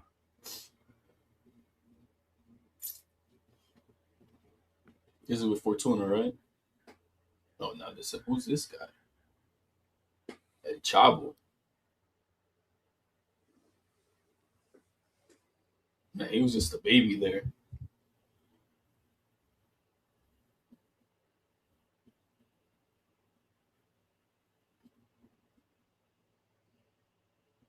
This guy, and he's got a decent right hand, bro.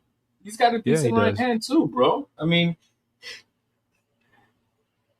when he wants, bro, it's like we're talking about Tio against Shakur. If that Tio that comes out angry against Loma in the 12th round, if he shows up, he beats Shakur. He puts him down.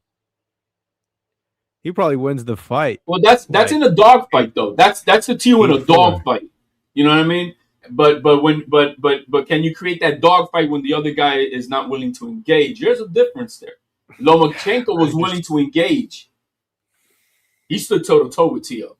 I give Lomachenko that. I think it's going to be a draw, dude, because I think that Tio's going to try real hard to get to Shakur, and the judges are going to give him at least a couple. What are they called? Like swing rounds, if you may, close rounds that you don't know which fighter won, because this is exactly what's going to happen. Like, you can't judge a fight or judge a round where there was very few punches thrown or nothing happened. I think Shakur is going to do that. That's why it's going to be a little bit boring. I hope it's not. But if Tio's trying to create those opportunities, some judges will give him those rounds. And that's why I think it's going to be a draw, because I feel like they're going to give him those rounds. All right, this is my like super technical prediction. They're going to give those rounds to Tio, the one where he's trying, and he's going to hurt Shakur at least one time in the fight with a significant punch, if not knock him down. And that's how you lead it into a draw, and that will be a win. But at the same time, everybody's expecting the only way everybody's expecting for Shakur to win is to be on his bike. That's what they're expecting. Because if he fights Tio the way he fought Zepeda, if he fights Tio the way he fought Valdez, if he fights Tio the way he fought Artem, if he fights Tio the way he fought with Padley, or bro, he's not gonna win that exchange with Tio. He is not. So the only way I see it that he's gonna win is by being on his bike, running off four corners.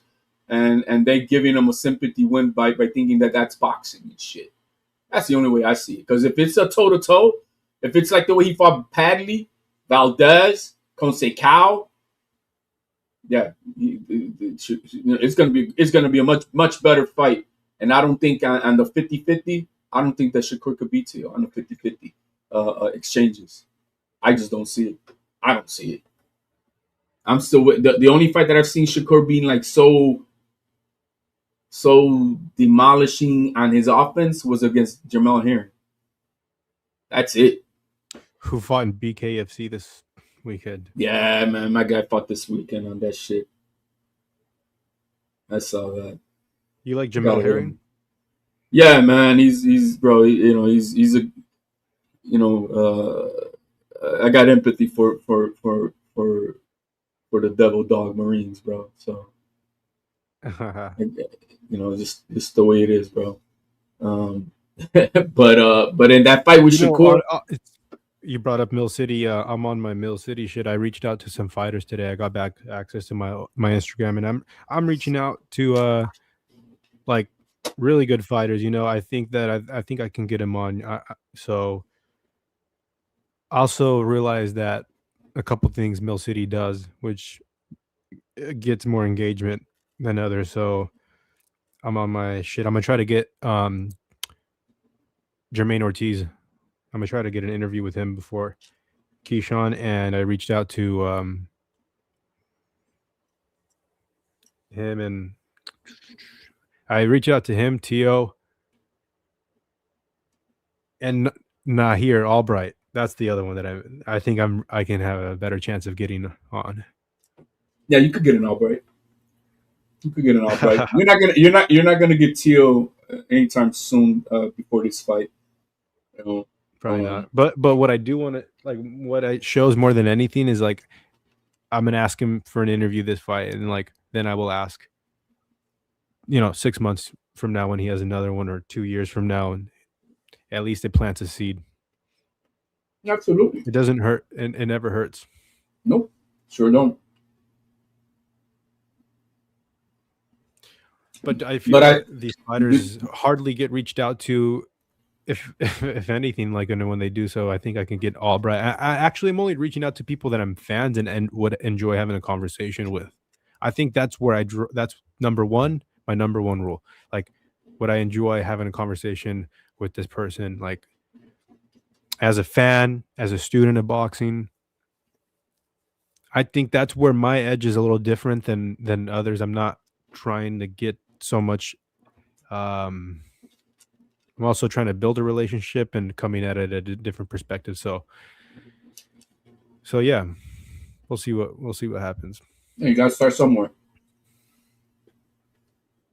Now I don't know about this Keyshawn Davis kid, bro. I don't think I don't know where this young man is at in his head.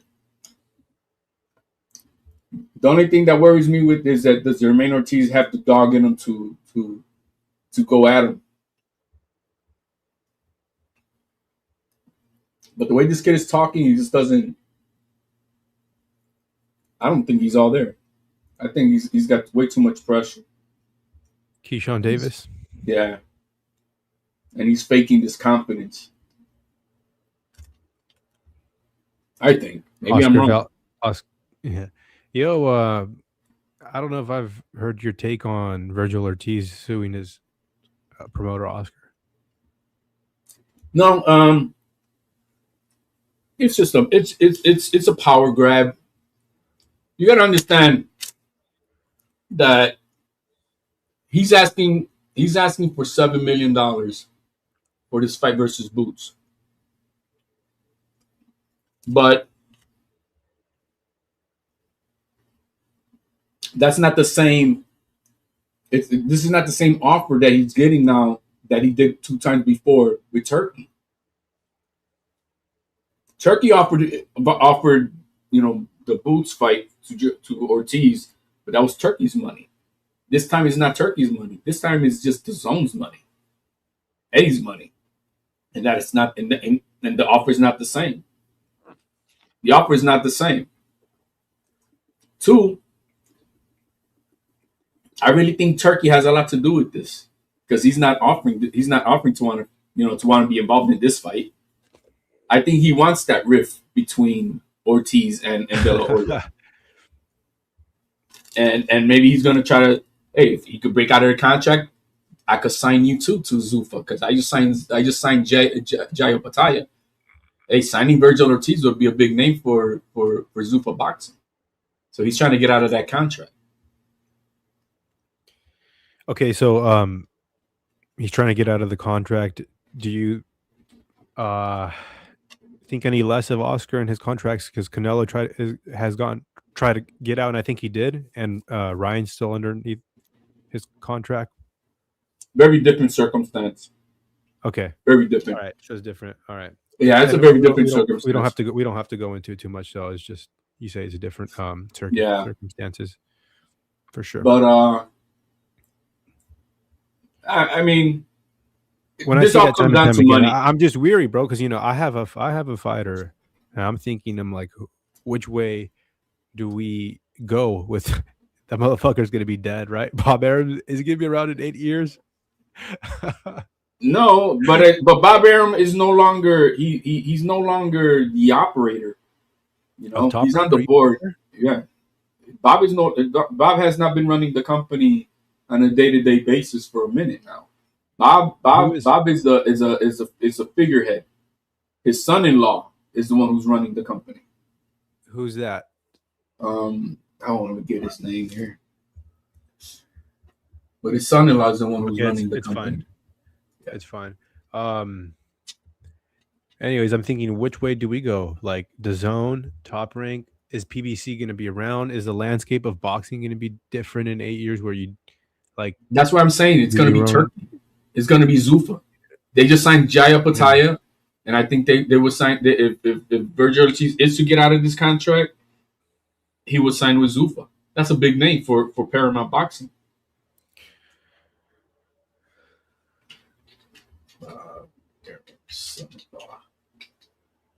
Yeah, Tio don't like the son-in-law at all. Todd DeBuff. That's his name. Oh, this guy's fighting, bro. Is that the guy? Warren? Yeah, he's gonna be fighting on the Zuffa card. Oh shit.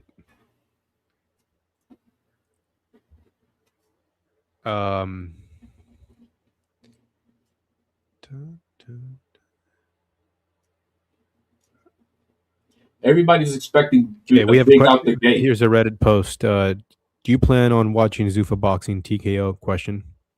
Debut on Paramount is this Friday. I ask because they've done pretty controversial in their approach and not well received by many boxing fans. That's the title of the Reddit post. Here's the body. I've written extensively on TKO Zuffa's entrance into the sport and specifically their plan to gut the Ali Act of many of its protections for the fighters and weaken leverage bargaining power of fighters over time. But I'm wondering how many of you will actually be watching the upcoming Zuffa boxing card in the coming months. First of all, he's already wrong. Man, they're not gutting it. I think we'll. Okay. They're not gutting the Ali Act. They're putting an amendment to add onto it. They're not trying to gut anything. They're trying to just add an amendment that allows TKO boxing to run like a league, and the choices from the fighters if they want to go independent with the promoters and sanctioning bodies, or if they want to sign to Zuffa. I don't think that they're too concerned right now with all the hardcore boxing. I think they're looking for the new casuals to be sucked into Zuffa boxing. That's what I believe that's going to happen. They're going to try to grab whatever Paramount viewers they have and try to galvanize that audience to want to watch Zuffa boxing. And then in time, you're going to see them better fights, and they'll grow the Zuffa boxing brand. Because that's what a UFC now is today. It's not really a star-driven league. It's a brand league. So, I don't know. We'll see. We'll see how it turns out. I don't think it's going to be I don't think you should expect the biggest shit ever within the first 5 years. I think between year 5 and 10 is when you should expect them taking over once they start signing all the Olympic champions and shit like that. Damn. That just puts things into perspective, right? Because you just said 5 years from now. And, as a business, like, you're actually speaking the truth, HL. You're not really necessarily thinking of its first and second year. You kind of thinking long ahead, and especially with boxing, because it's like it will not be well. I mean, it's not being taken well that what they're doing already, So just Kinda imagine if they hardcores. were to imagine if they were to make a even bigger splash. I think they're slowly creeping in their way into it, and if they eventually do make it to where boxing is like the UFC, mind blown. But I don't think that'll ever happen. There's too much money in other people's hands that they're not willing to give up, you know. And just like Or everything imagine else, this. people will. Imagine this, because they got the money for it. Zuffa Boxing. Imagine that after the Olympics in 2028, Zuffa Boxing signs all of the gold medalists from the games and all the silver medalists from the games, and bring those guys to Zuffa Boxing. Clarissa says, "Do y'all think Turkey will be in boxing for the long haul?" Yeah, he's already there. He owns 10-20% of the zone, and he owns Zuffa Boxing, which they got a $7.7 billion deal. Yeah.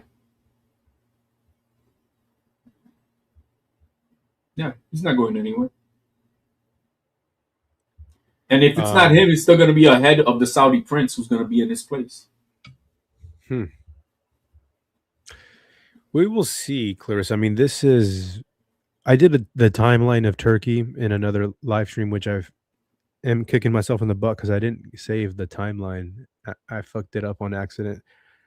But Turkey got into the sport officially in 2023. The fact that things have gone wrong in a lot of his fights make me worry. I don't think that he's catching on to what we as fighters care about. Like, and I know that they're small, but they're like just they're things that we care about as fans. Like, and I want you, HLD, to go and have a good time. Like, you're sort of uncertain of what's going to happen with the card. Like, CT pulled up to the presser the day that they sold the tickets, and he wasn't able to gain access because it's not open to the public. There's very little promotion. We're not aware of what's going to be the fight of the. Like, I don't even know if the press conferences are going to be open to the public. You know what I mean? So I'm saying is that he's making tons of mistakes, and that is what worries me. You know, I know that he's invested tons of money, and I say he, but it's not his money, right? Like it's the government of. Yeah, but you still have to answer for that money. Okay. And I mean, it's not like it's free money. You know what I mean? It's not. It's a $15 billion pot for the Saudi entertainment. Even though this right here is more about Ring Magazine than anything. So I'm not sure. I'm not sure what is. I really don't know what the goal is. I really don't understand the Ring Magazine and then Zuffa Boxing, right? So this is going to be ring card number 6. So they're going to have ring cards, but then you also have Zuffa Boxing, and he also has the zone. He's involved with. He's got his foot everywhere. Turkey. Yeah, he's got his foot everywhere. And he bought the ring, and he's got 20% of the zone or some percentage of the zone. Yeah, 10 to 20% of the zone, and now he owns Zuffa Boxing. You know, so I'm like, what? And then his people, what's his name? Khan, I think is the guy's name. He's a, dude. This is what they called boxing back in the day. Like, this is straight up UFC clinch style fucking fighting. It's like he's holding the dude, right? This is Jack Johnson, by the way. Jack Johnson. It's fighting though, man. It's fighting. HLD was at that fight. Yeah, you didn't see me in the corner over there. This was a little bit of a. They're making a big deal out of that, bro. And that's bro. They probably had breakfast the same next morning and shit. Yeah, that's a scuffle, bro. That's brotherly scuffle shit. No big deal. I don't see it as a big deal. But should it happen? No, that shit shouldn't happen out in public. It should only happen at Thanksgiving dinners and shit. You know, ahí es donde se da la pela de familia, bro. You know, you start talking shit about something. I put hands on my best friend, like my brother, because he was trying to drive drunk one day, like after leaving my place, and I gave him a body head, fucked him up, and then he took his keys. I didn't do anything after that. And he probably didn't do anything either, man. I mean, this No. just shit happens, bro. You know, shit happens, bro. That's brotherly stuff to me. I did not. He was fucked up, bro, and he's so stupid. Yeah, but I'm saying, like, the next day, did he hold it against you? No, I mean, look, he was trying to drive, and I'm like, he was not in the condition of driving. I don't know. You did what you had to do, man. Simple as I that. stood on what yeah. But I'm saying he didn't hold no grudges against you because of it. No. That's what I'm saying, bro. Cosa de hermanos, bro. You smack each other up and let's go get a bite to eat. Yeah. I mean, I got Duarte stopping Hitchinson, bro, but I don't know if that's officially official. I still don't think that fight is official, man. To be on the Mario Barrios Garcia undercard. I think Tyson Fury should retire. Absolutely, bro. I want all these old heads to retire. Get them out of boxing, bro. All of them. All of them. They've gone. Yeah, you're right. Like they need to go, bro. We need a new generation. We don't want these same guys taking all the big money bags, bro. Because like boxing, the main event is getting the majority of the purse. So pack these motherfuckers up. But at the same time, the young bucks got to take over, man. They what you know. You got these assholes like Jared Anderson, who I'm only doing it for the paycheck. I'm not trying to be great and nothing. I'm like, come on, man. You know, these young bucks got to step it up. That's all. We need a new crop to come up and want to take away their spotlight. All right, let's talk about this. Oscar Duarte seemingly confirms that the potential fight between himself and Richardson Hitchens is indeed for February 21st. So pretty soon. That's what I like to see. But it's Put not the fucking official. fight on. Give me 6 weeks, and that's all I need. Like 6 weeks, I can plan ahead mentally and schedule my Saturday night for a fucking good fight. Come on. You don't need. I don't need 5 months to announce a fight. 6 months, like they were announcing Madrimov and Crawford for the fight that took place outside. I think that was in Southern California, right? Like that was the main event for that. That was card where they had a bunch of. They announced that 5 months or like 6 months in advance, dude.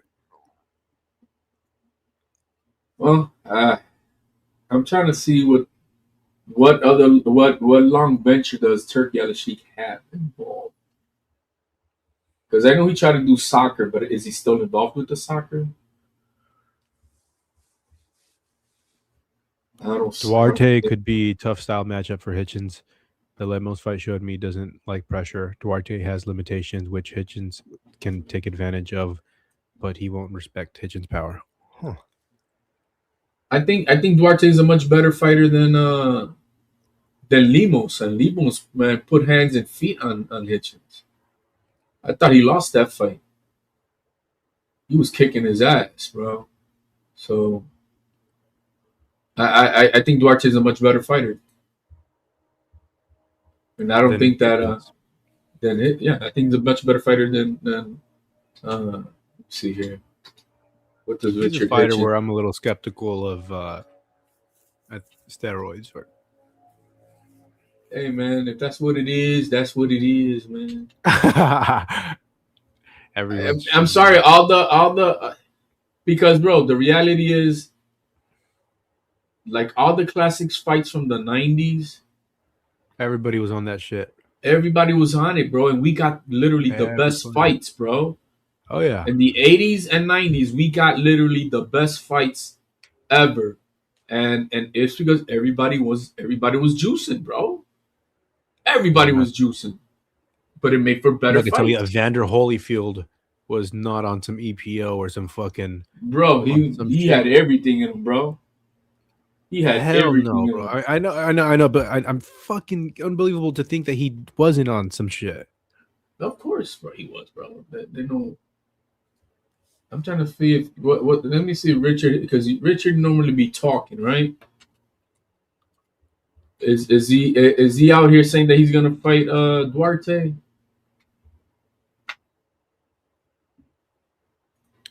Floyd Schofield versus Lucas Body for vacant WBA lightweight.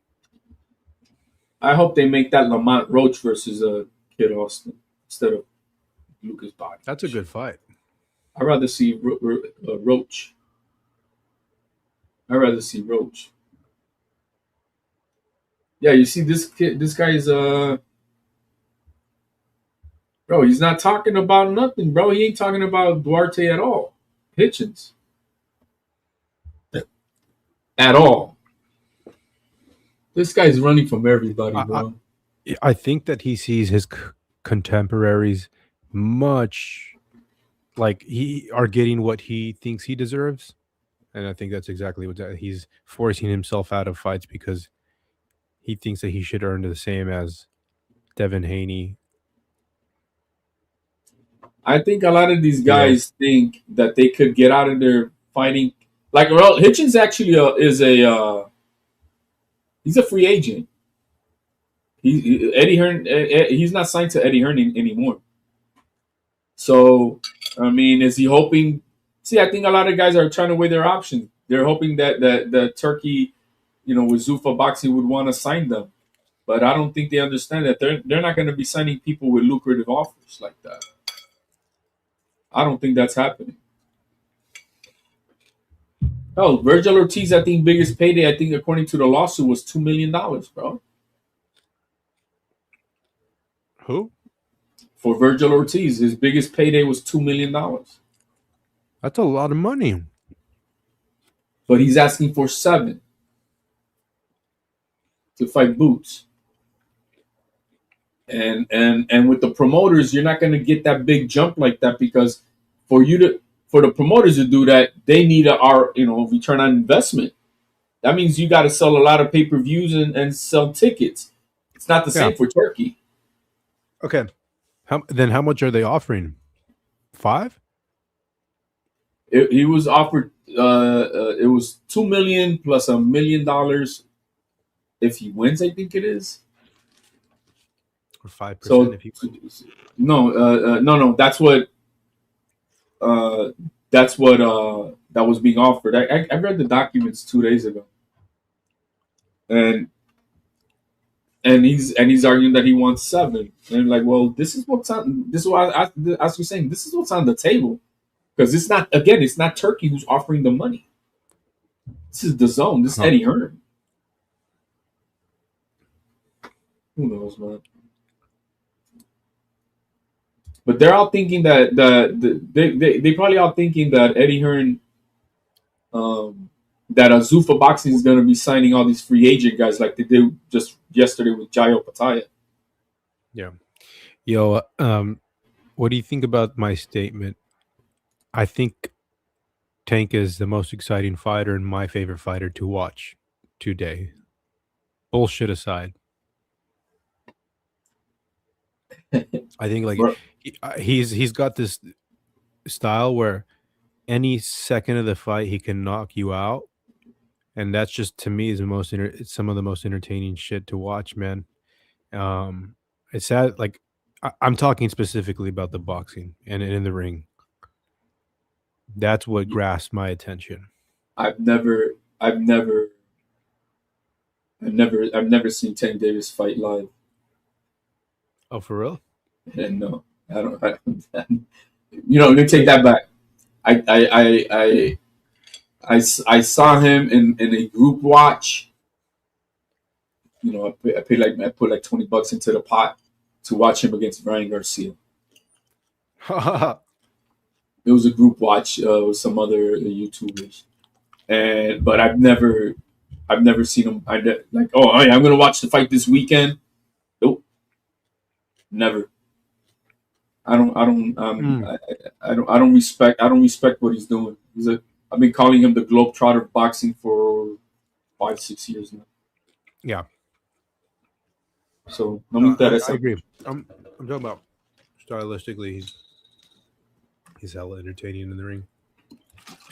But making Ryan Garcia like dehydrate himself and not allow him to rehydrate because of the rehydration clause and weighing in the next day, that's bullshit, bro. That's not fighting.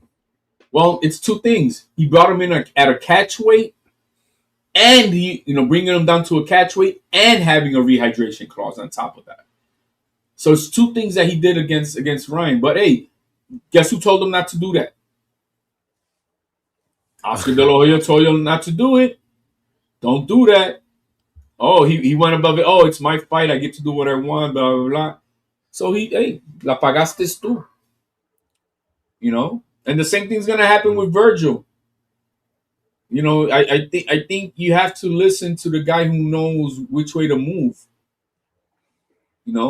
Oscar's built a lot of fighters. He's built a company. What other boxer promoter has done what Oscar De La Hoya has done? Yeah, you got to make hard decisions, especially if you're thinking you can get a couple $2 or $3 million fights outside of the Boots fight. You can fight Spence, you can fight Thurman, you fight Charlo, you could fight Fundora. Promoters should have this one golden rule, and the rule is like if the fighter wants the fight, then it has to get done. Period. That should be the number one rule, because I feel that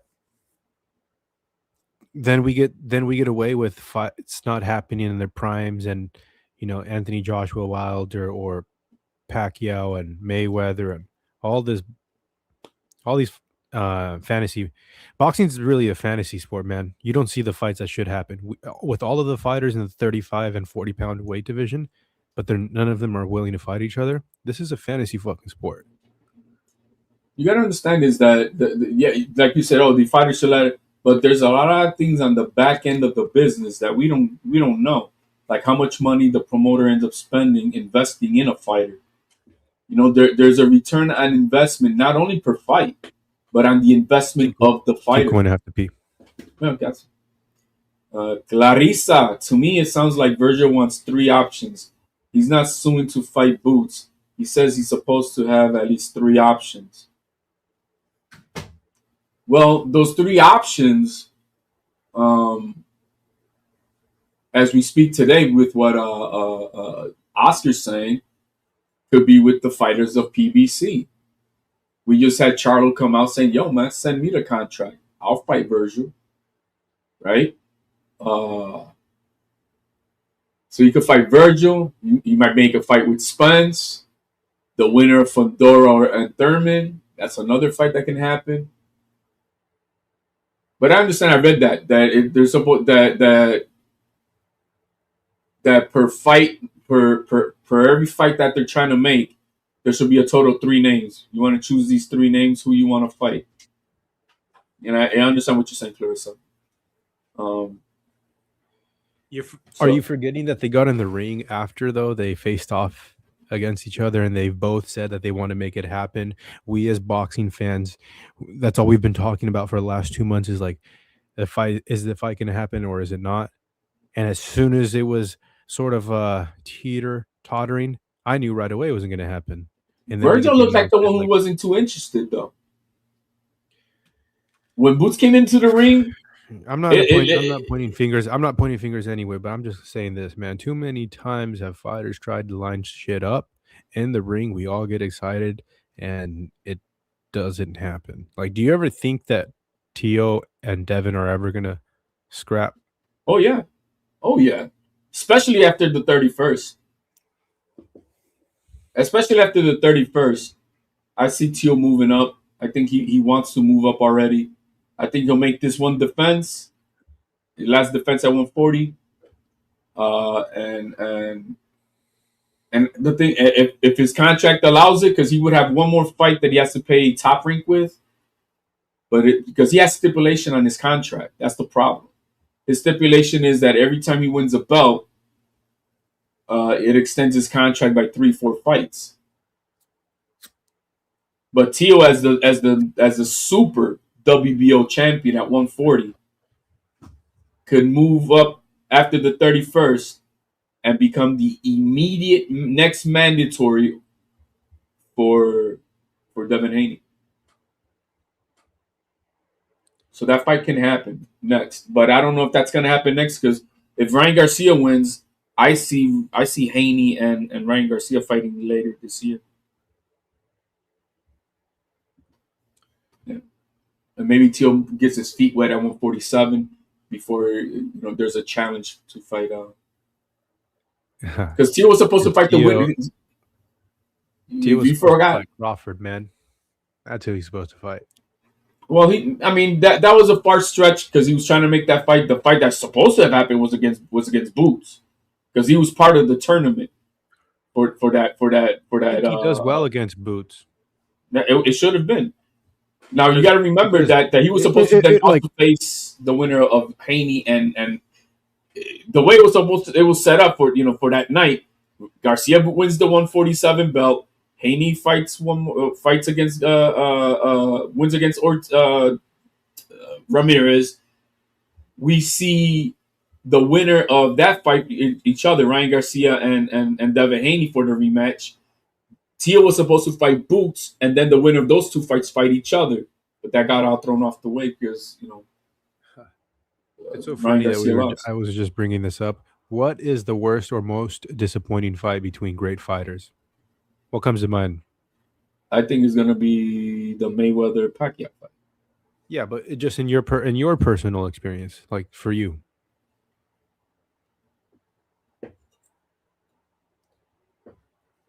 Bro, that I can remember really was that fight. Like the hype was over the top and it didn't deliver. Rigo versus Loma. Interesting.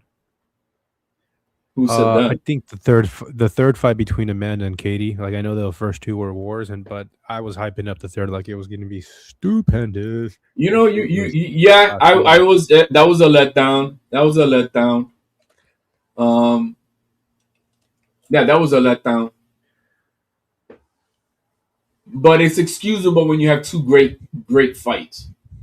But this one with Mayweather and Pacquiao, that was supposed to be the battle of the icons, and it really didn't live up to that. Like who watches that fight again? I don't. Every day I watched that. Sugar Ray Leonard and Durant, they fought 3 times. Did they? Yeah, they did in '89. In '89. Okay, so see, I'm so ignorant to boxing history. '89. That they fought 3 times. Yeah, I was arguing that with Coach Redmond because he's a super Sugar Ray Leonard fan, and I'm like, bro, Durant whooped his ass in the first fight, bro. He had him on Bambi legs in round 2, 7, 9, and something else, Clarissa. This is another one that I was also a little. How was that disappointing? Those were 2 great fights. Not disappointed, but I was just waiting for maybe Bivol to sit a little bit more. That your fighter couldn't do what you wanted is one thing, but it was a great fight. Yeah. It was a great fight. Both those fights were great fights. Bivol, bro. I love Bivol. Like I was not ashamed of Canelo taking that L. Watching it live, I really didn't know too much about Bivol. My trainer told me that he was going to school Canelo. And he did with straight punches and that pendulum step, and that's fucking just his feet were always underneath him. They were perfect amateur style. I think he's another fighter who has the punch. I mean, he has a snap at the end of his punch on his toes rather than digging in and lunging and using your hips. He's on the balls of his feet. And he's delivering snap. And the fact that he did that against Beterbiev was, I wasn't disappointed, but there is, it was just so high level the entire time that it didn't, drop or go up. It just kind of bell rang, and the shit was intense, and it just was that for 12 rounds, and it was nothing different from that. Was able to go with Beterbiev, not get dropped. Not get stopped, bro. I mean, the man is not only got dog in him, but he's just a beautiful boxer. Everything you just said about his skills. He didn't even allow Beterbiev to plant his feet and not hard enough to throw a punch. Like Beterbiev was just walking towards Bivol, like he was chasing him for 12 rounds, getting pivoted, and then his shit just pop, pop, pop. Like when you say that he didn't knock, I know his knockout percentage leading up to the fight was like 100% KO ratio. Right. Like he I think he legitimate had 100% KO ratio. Bro, he didn't even allow a time for Bivol didn't allow time for him to plant his feet. Like that's how high level that shit was. No, there was one moment in that one. I think it was like around 8 or 7 that he caught him on the ropes then, and he was blasting him, but in the first fight. But Bivol still knew how to stay composed and go around and who do you think won the first fight? I thought Bivol won it, bro. Yeah, so did I. I thought Bivol won it, but I'm not mad at it. I'm not mad at it. I'm like, okay. That fight, I was in Salinas, California, which is kind of like a hood, agriculture town here in California, bro. I was in a parking lot watching that shit on my phone. The first fight, I didn't want to drive. I didn't want to miss it. Because I was down there. I was cornering my fighter for a fight, and that finished up, and I thought I was going to be able to get back into town before the fight started, but I pulled it up, and the stream just worked out perfectly, so I just pulled over right there and watched 12 rounds of the most technical light heavyweight boxing. Being on your toes for that length of time, 36 minutes against a crusher with all of that pressure that you're having to deal with, on top of that, like landing your hardest shit and rolling underneath the hook that's coming after you, landing your hardest punch, that shit is exhausting. And my hat goes off to Bivol. I thought he won, but they gave it to Beterbiev. Like I think he was, even if I remember correctly, when they raised his hand, he was surprised himself. You know who he reminds me of? Go ahead. No, I'm saying go watch some 1964 to 1969 Cassius Clay, and you're gonna see how the real beast of Muhammad Ali on his toes, bro. Just like that, flickering them punches, brah, brah, brah, brah, brah, speed, and it was just, and that's how Bivol fights, bro. He's so light on his feet, and those punches are snappy, long punches too. They snappy, man. And so if you watch a Cassius Clay from 60s, you're gonna see that. I'm not saying the exact style, but how light he looks on his feet and throwing them punches.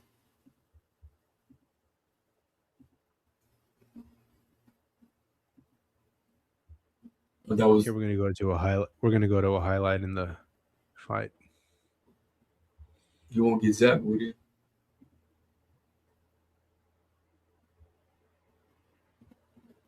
You're asking me what do those pity powder punches do? Watch what Beterbiev is doing. Dude, I haven't watched this fight on a big screen. Like I said, I just remember watching it on the phone. So, Jesus Christ, it was a great fight, bro. Great fight, and bro, the way he trains, and the way and his high guard. You know how normally guys would on the high guard, they always get tagged up, man. He knows how to fight on that high guard, and let him go. Oh, they didn't show his face after they. Is this what you're saying? Oh yeah. They showed that earlier today. Prince Boxing Gym, huh? Arthur got skills. Arthur has Josue. He's no. Bivol's got the fucking skills, bro. But That's Arthur Wolverine. is just absolutely relentless. He's Wolverine, man. Yeah, Wolverine. He's Wolverine, bro. Dude, he does a lot of mistakes that you really don't want fighters to do. Beterbiev, he's walking, crossing his feet towards the person like he's grocery shopping, bro. He's not. you know, and he's going like ha ha ha, and he's also getting clapped with some of the most vicious hooks. So he's got a iron like chin. You're not going to hurt him unless there's a really good body puncher, because everybody's body's got to go at a certain point when you're getting nailed in the right spot. Broly is such a troll, man. He's on the Danza project, and he goes, Shakur Stevenson's the most boring fighter in boxing. And then he asked the guy, you like his style? You're like, man, he likes to touch men over and over. He don't like to hurt men. He likes to touch them. Oh shit, bro.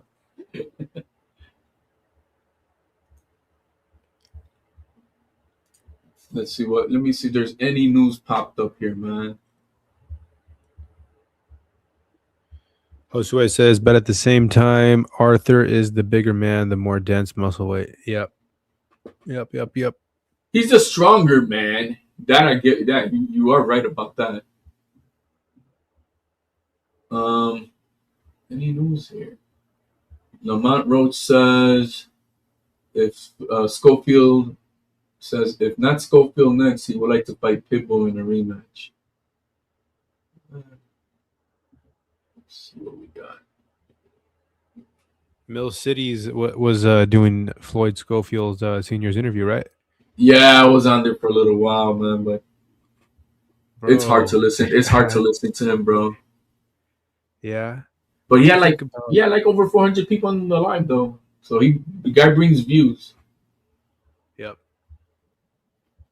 But everybody trolling him in the chat, bro. Like everybody.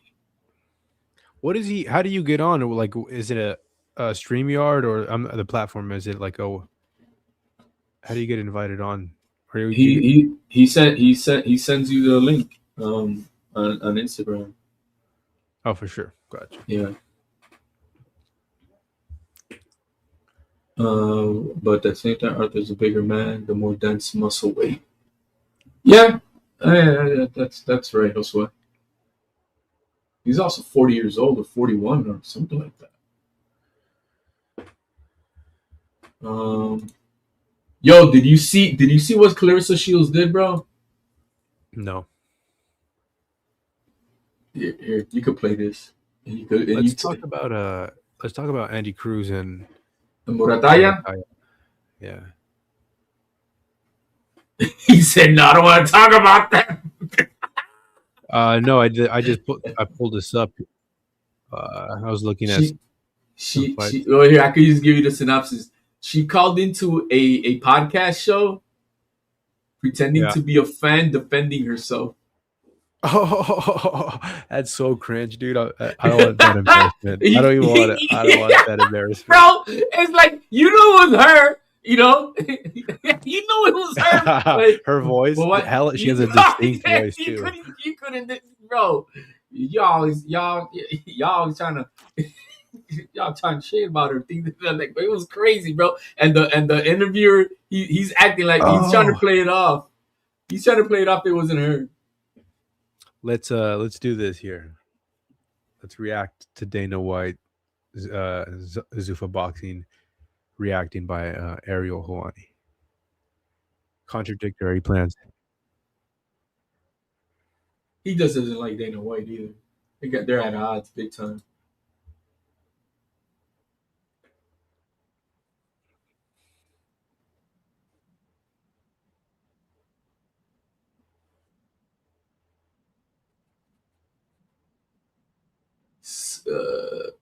Geronton Davis, civil attorney, says he has no idea where he's at.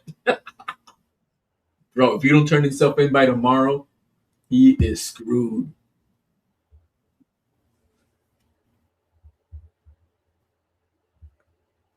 There's no volume on this. I don't know if you're playing it. Oh, you can't hear this? No. Okay. Well, never mind then. Or is it me, guys? I don't know. Do you guys hear it in the chat? But I can hear it. That's fine. It's usually you can hear it when I. Oh, the Bivol fight that you were showing. I thought you just had it on mute, but it was I couldn't hear. I didn't hear anything either. Oh shit! Huh? I could hear it on my end. Okay. Well, that makes sense. Maybe it's because of your pods. It Your works thing. in the beginning, and then I see something pop up like your mic, like microphones are disconnected, but Gotcha. yeah, something happens like in between the stream. Nice. Clarissa in the chat. Let's see.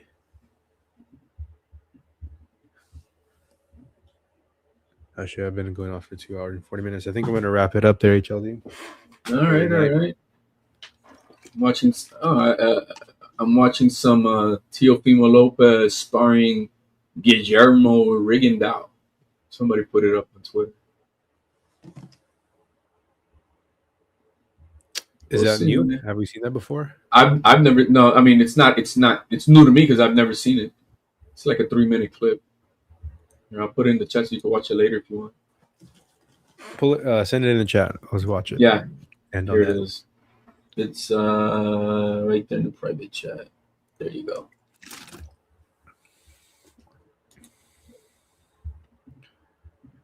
This is young Tio, man.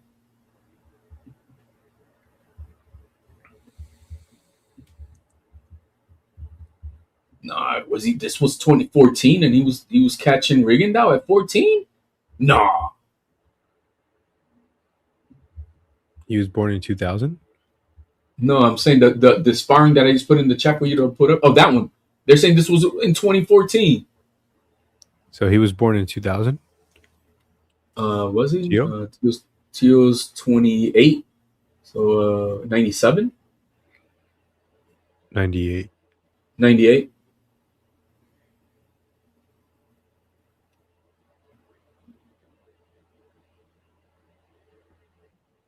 Oh, this is like prime Rigondeaux.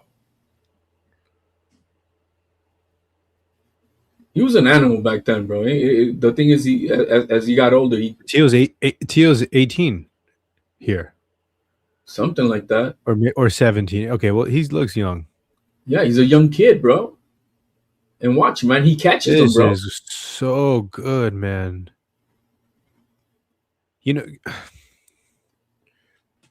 And guess what? Rigondeaux's a lefty too.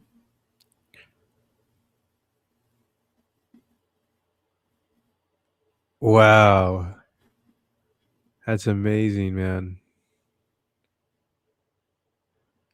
Whoever recorded this is like... That had to have been his dad, bro. That's senior, bro. Hey, no recording. Oh, I'm just taking pictures, I thought. You know, Tio moves a lot like Rigondeaux now that I'm seeing them spar each other. That's amazing.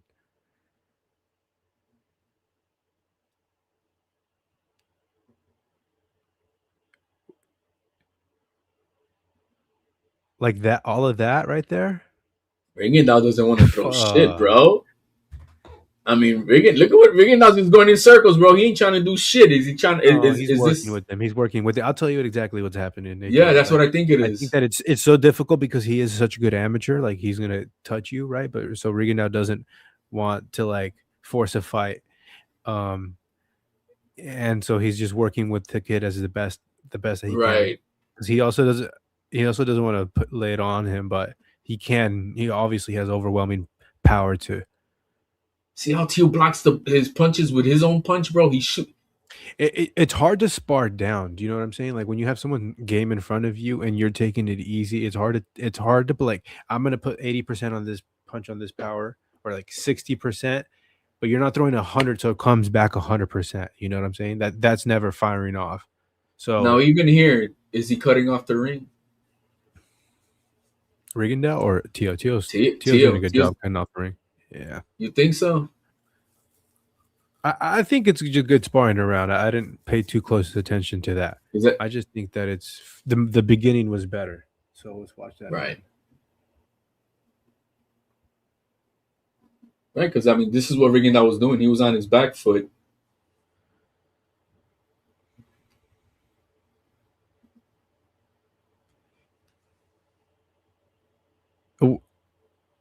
This was so interesting to me because I think that Tio moves a lot like Rigondeaux and has the same mannerisms, like that lead hand where he just kind of uses it as a shield. Yeah. You know, that's what Tio does. That right there. Boom, boom.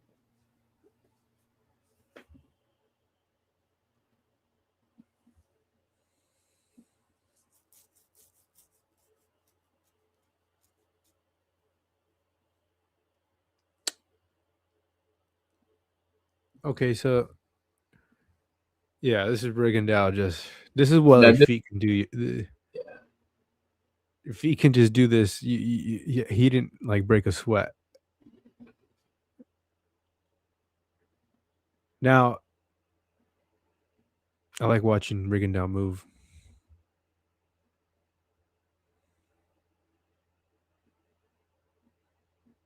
Now he's turning it up. yeah, you saw that. Rigondeaux's, yeah. Rigondeaux's working with him. I think Rigondeaux's defense in his prime is 10 times more better than Shakur's. And fucking Vasily made him quit, bro, and Tio beat him. Like, this shit's weird, but then Kambosos beat Tio, so it's boxing math doesn't ever add up. But you're right. This is more he's working with Tio than what it is sparring. It's more him letting Tio work on his game. Because Rigondeaux wasn't doing shit. Yeah. But anyway, man. Yo, man, good life, man. Hablamos boxeo. We were talking about our depressions and my life sucks, man. You know, we don't got the we're not talking like like the that meme, the meh meme. Good boxing talk, man. Te me cuida, hermanito, man. Hey, I saw that little video of you and Pereira and stuff. Real quick, I want to tell you, dude. I don't see how that fight is happening where they plan on it. I asked him exactly where it's happening, and he goes right here, and I'm like, okay, there's no way this is happening, and they're not going to break 100,000 people, dude. Even if they're giving the tickets away for free, it's not sustainable, and nothing that they said made sense. The only sense of hope that I have is that the mayor and YouTube are connected. So that's all I have to say. I mean, we'll see what happens.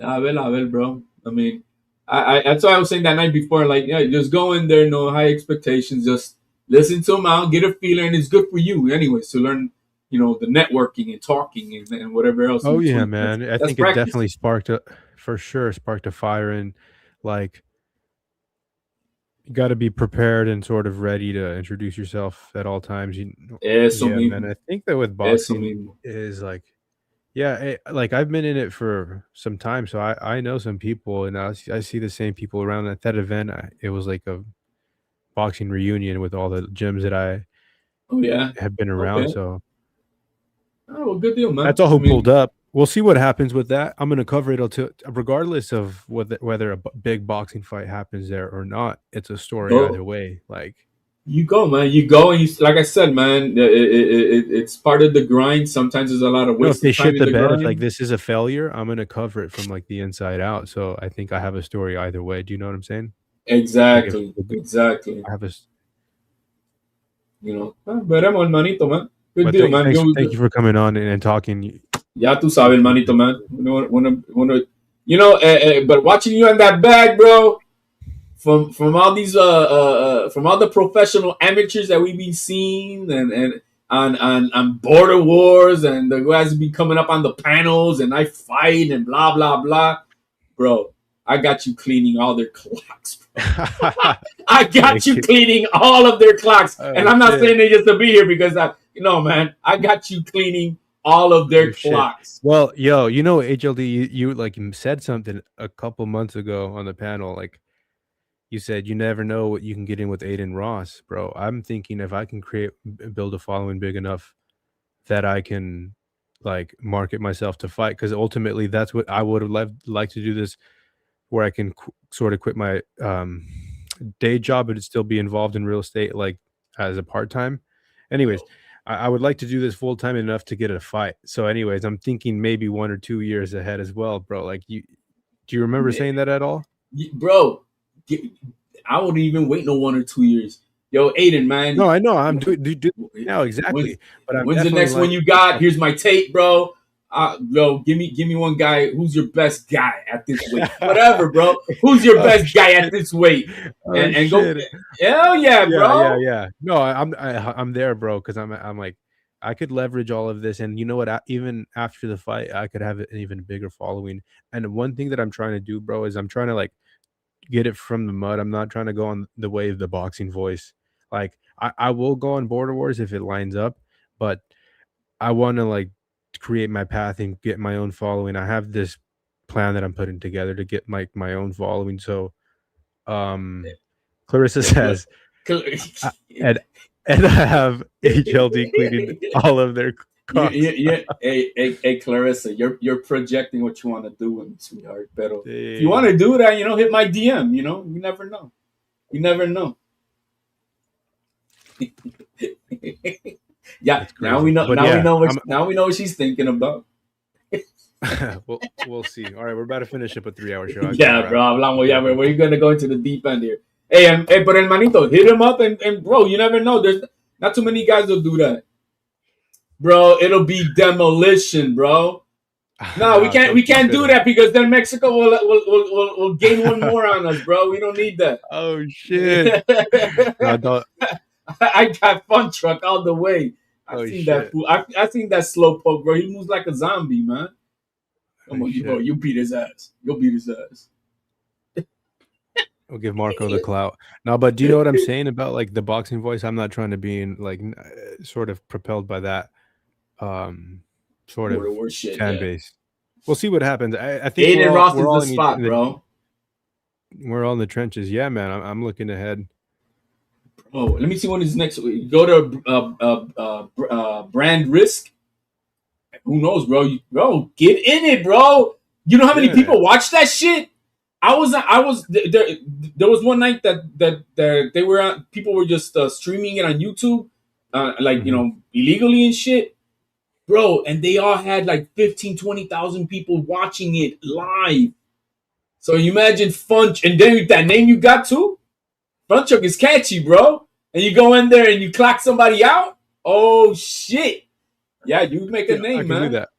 Dude, like I said, I definitely have been thinking about that, and I'm like, it like kills two birds with one stone. I get in shape. I'll get in such good shape that like become such healthier and disciplined all around, and I want that. And then two, it's like I have some bucket list. I want to fight again, man. The last time I fought was 5 years ago before COVID, and I feel that like what I went through the last 5 years in boxing, I think I have so much to show, so I have to fight in order for me to. What you fight at? 175, 180? What were you at? I'll probably go down to like 165. You could get down to 165 because you te ves grandecito. You look like you walk around about 190, 185. 183. I'm 183. You're 183. Okay, you see, I wasn't too far off. You know, so yeah, man. I would definitely get up on there. I've been down. Yeah, I know for sure, bro. Like I'm thinking about it. Yo, man, we be talking shit, bro. We make sure we make them press conferences hot and saucy, bro. I'm not lying. It is like it is right up my alley, bro. It's like underground, like not the best of fighters, so but it's good enough. And bro, people watch this shit, bro. Yeah, you're right, dude. You're right. People watch this shit. That's what I'm saying, and then you can. Let's look at this shit real quick here. Brand risk, bro. That's the name of Aiden Ross's thing. All right.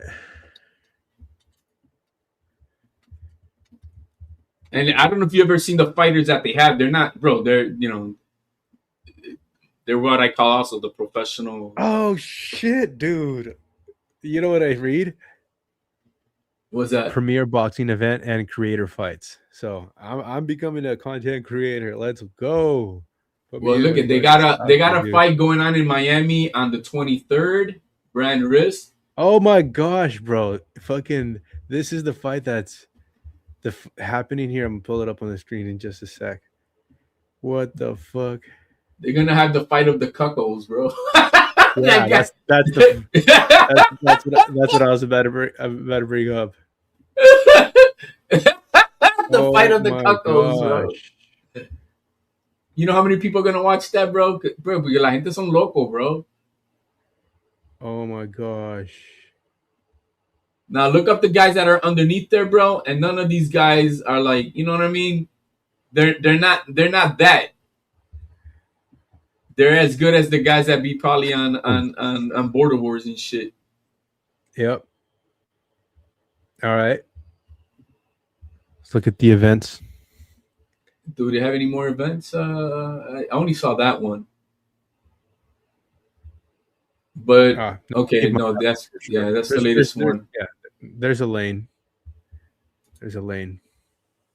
Upcoming, but yeah, he doesn't. He probably announces it once a month or something like that.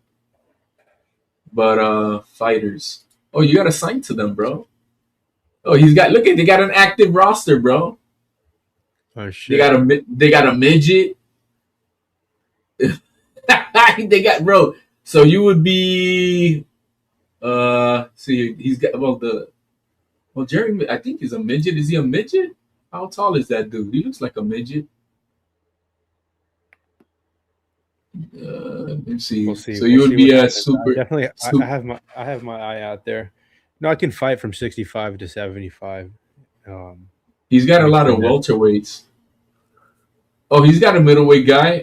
USA Cyan.